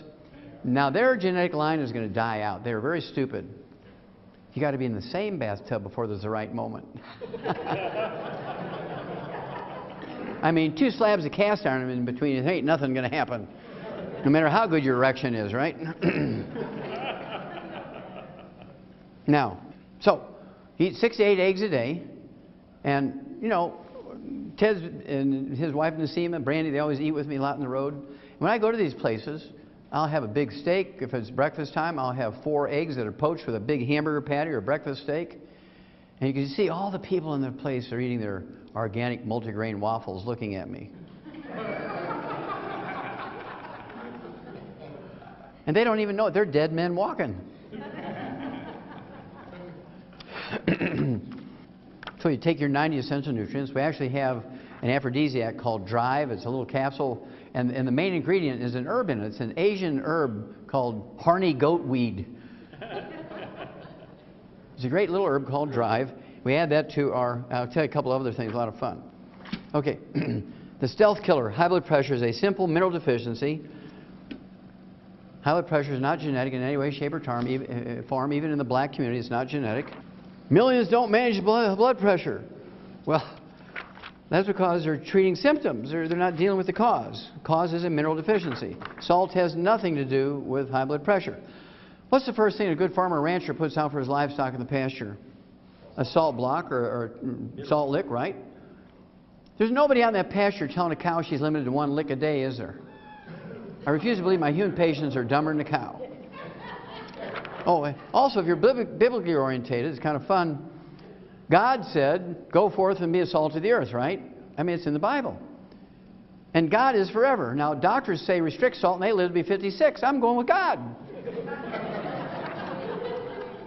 Big study. Uh-oh, Houston, we have a problem here. Low sodium intake could be riskier. That's because sodium is an essential nutrient. You cannot have nerve impulses without sodium. You can't move water around in your body without sodium. You can't make stomach acid without chloride. Chloride and sodium are probably the most common of all the mineral cofactors necessary for enzymes and genes to work. Uh-oh, Houston, we have a problem. Now, while this study was designed to deal with high blood pressure in the black community, because doctors convinced the black community that high blood pressure is genetic in them, this also is true for whites and blacks and yellows and reds and oranges and everybody, right? What they did was go from Loyola University in Chicago and Oxford University in London to Nigeria. They wanted to go up in the mountains of Nigeria and find some tribal guys that had normal blood pressure. They could take their blood samples and they make a vaccine come back, genetically engineered thing, injected in every black man, woman, and child, and get rid of their high blood pressure that way. Well, they get out to Nigeria from Oxford University and Loyola University, and they find out that only 7% of the people living in the tribal areas of Nigeria have high blood pressure. 93% are normal. That freaked them out. So they go back to London, they go back to Chicago, and they start doing DNA tests looking for gene pools of people whose ancestors had originated from West Africa during the slave trading days in the 1600s, 1700s. They found lots of them. They started just simply screening by doing blood pressure. They found out that the people with the same genetic pool as from West Africa, as the West Africans, 33% high blood pressure. So you know immediately it's not genetic because your position on Earth doesn't dictate or change how a genetic disease will manifest itself. If you have a genetic disease here, you know, in Minneapolis, you're going to have it in London, you're going to have it in Cape Town, South Africa, you're going to have it in Auckland, New Zealand. It doesn't matter where you're on Earth, the genetic disease can be the same. So when there's a 5 times difference here between where you live, you know it's not genetic. Well, they didn't like that. So they gathered up more blood samples from Nigeria, more blood samples from all over the world, from people who had originated from Nigeria, their ancestors, during the slave trading days. And they got in the geneticists, and they got in the cardiologists, and the blood pressure people, and all this stuff, and they studied for 6 years. And in 2005, January 2005, they came out with the final results of the study. Remember, doctors want you to believe that it's genetic. This is published in the British Medical Journal, which is their version of the Journal of the American Medical Association, very well respected around the world. And here's what they said. Hold on to your hats. High blood pressure in blacks, not genetic. High blood pressure in white's not genetic. High blood pressure in yellow's not genetic. High blood pressure in red's not genetic. It's not genetic in anybody. It's a simple mineral deficiency disease. Now, how many of you in this room, particularly the black individuals in this room, how many of you had your doctor send you an email in 2005 saying, "Praise God, we just learned that high blood pressure in black's not genetic. You just take the Healthy Start Pack and the Ultimate Daily Tablets, blood pressure goes away in a couple of weeks. Hallelujah!" Anybody get that? I speak to black churches all the time. They've never heard of that. You know how many black men have died in the last 7 years because they didn't get the information? Over 100,000. from a high blood pressure stroke. Somebody needs to go to jail. But they won't, because they're a protected monopoly. So how do we deal with this? We tell people ourselves. We share this information and get people to do things for themselves. They won't need doctors. And here comes the fun part. In August of 2003, in the Journal of the American Medical Association, of all things, JAMA, the Journal of the American Medical Association, in August of 2003, there was a big article in there about an herb that lowers blood pressure. It has flavonols in it. It's called dark chocolate. Not milk chocolate, not Hershey's bars, but dark chocolate has a substance in it called flavonols, which lowers blood pressure. Now, it doesn't solve the problem of the mineral deficiency, but it will act like a plant medicine. Herbs are plant medicines. It'll lower your blood pressure so you don't have a stroke until you're taking enough minerals for you to eliminate it permanently, right? But I just keep taking it because I like it. My blood pressure, I'm 73 years old. My blood pressure is 121 over 71. My pulse is 43. It does spike when I get angry. It'll spike up to 45 when I get angry. When I was wrestling for the University of Missouri, my wrestling pulse was 38, and the doctors were always freaking out, but I could always outrun them, outwhip them, and all this, that, and the other, right? And in addition, dark chocolate has another substance. It's a fun substance called PEAs, phenylethylamines. How many of you have heard of phenylethylamines? Okay, this is the reason why we give chocolate on Valentine's Day, is the phenylethylamines. Now, the Spanish, they didn't know the name of the chemical, but they knew there was something special about dark chocolate. So in 1523, they took it to Europe and started giving it away on Valentine's Day. The whole purpose of dark chocolate was to seduce the woman with dark chocolate. PEAs, phenylethylamines, are the love chemical. They're an aphrodisiac, right? It's really great stuff, but it's got to be dark chocolate. So, in that year, 2003, we came out with a product called Cocogevity. And Cocogevity has flavonols in it, will lower your blood pressure, but it's also loaded with PEAs. It always works, guys. So, when Valentine's comes up, and it's coming up in a couple of months, don't give chocolates, give Cocogevity and reap the awards. Reap the rewards, I guess. Okay. If you like pieces of chocolate rather than liquids, I like the liquid. I add it to my coffee. We own a coffee company called Java Fit, and it made us publicly traded. One of the things we do, if you, I don't take anything from the company, even though I started the company. I don't take anything from it. I give it all back to you guys. You know, if you help other people, the more people you help, the bigger your check gets. This gets good. Okay. Anyway, triple treat chocolate. Triple treat chocolate. Triple treat chocolate. Why is it called triple treat? Because it lowers blood pressure. It has probiotics in it, which gives you good digestive stuff and gives you the best sex life you ever had. Triple treat, right? Because it has flavonols in it to lower blood pressure, but it also has PEAs in it, phenylethylamines. Good stuff. Now, two of these chocolates gives you 33,000 antioxidant points, 33,000 ORAC points, which is right in the halfway mark between 20,000 and 50,000 of these top 20 longevity people. Lower blood pressure, 33,000 ORAC points, and PEAs. I mean, how good does that get? And we also have another one called Triple Truffle. In addition, it has 500 milligrams of usable calcium per piece, which is the size of a pat of butter, and 1,000 international units of vitamin D3. So if you take 3 of those, you're getting 1,500 milligrams of usable calcium and 3,000 international units of vitamin D3, which is the minimum daily requirement for vitamin D3. Now, this is not a standalone product, obviously. You add that to the 90 essential nutrients and whatever else you got going. So, that's sort of, and I could go on with, 894 other diseases. We don't have time for that, but you can read the book, Dead Doctors Don't Lie, Let's Play Doctor, and so on. I go through those diseases with you and tell you what to do for them. And so what I'm going to do now is turn this over to Brandy and Nasima and Ted, and they're going to give you some information, and you can flip on the lights now. All the lights can go up, and I will then answer questions for you for about, half hour, 45 minutes, and we'll have a lot of fun and save a lot of people.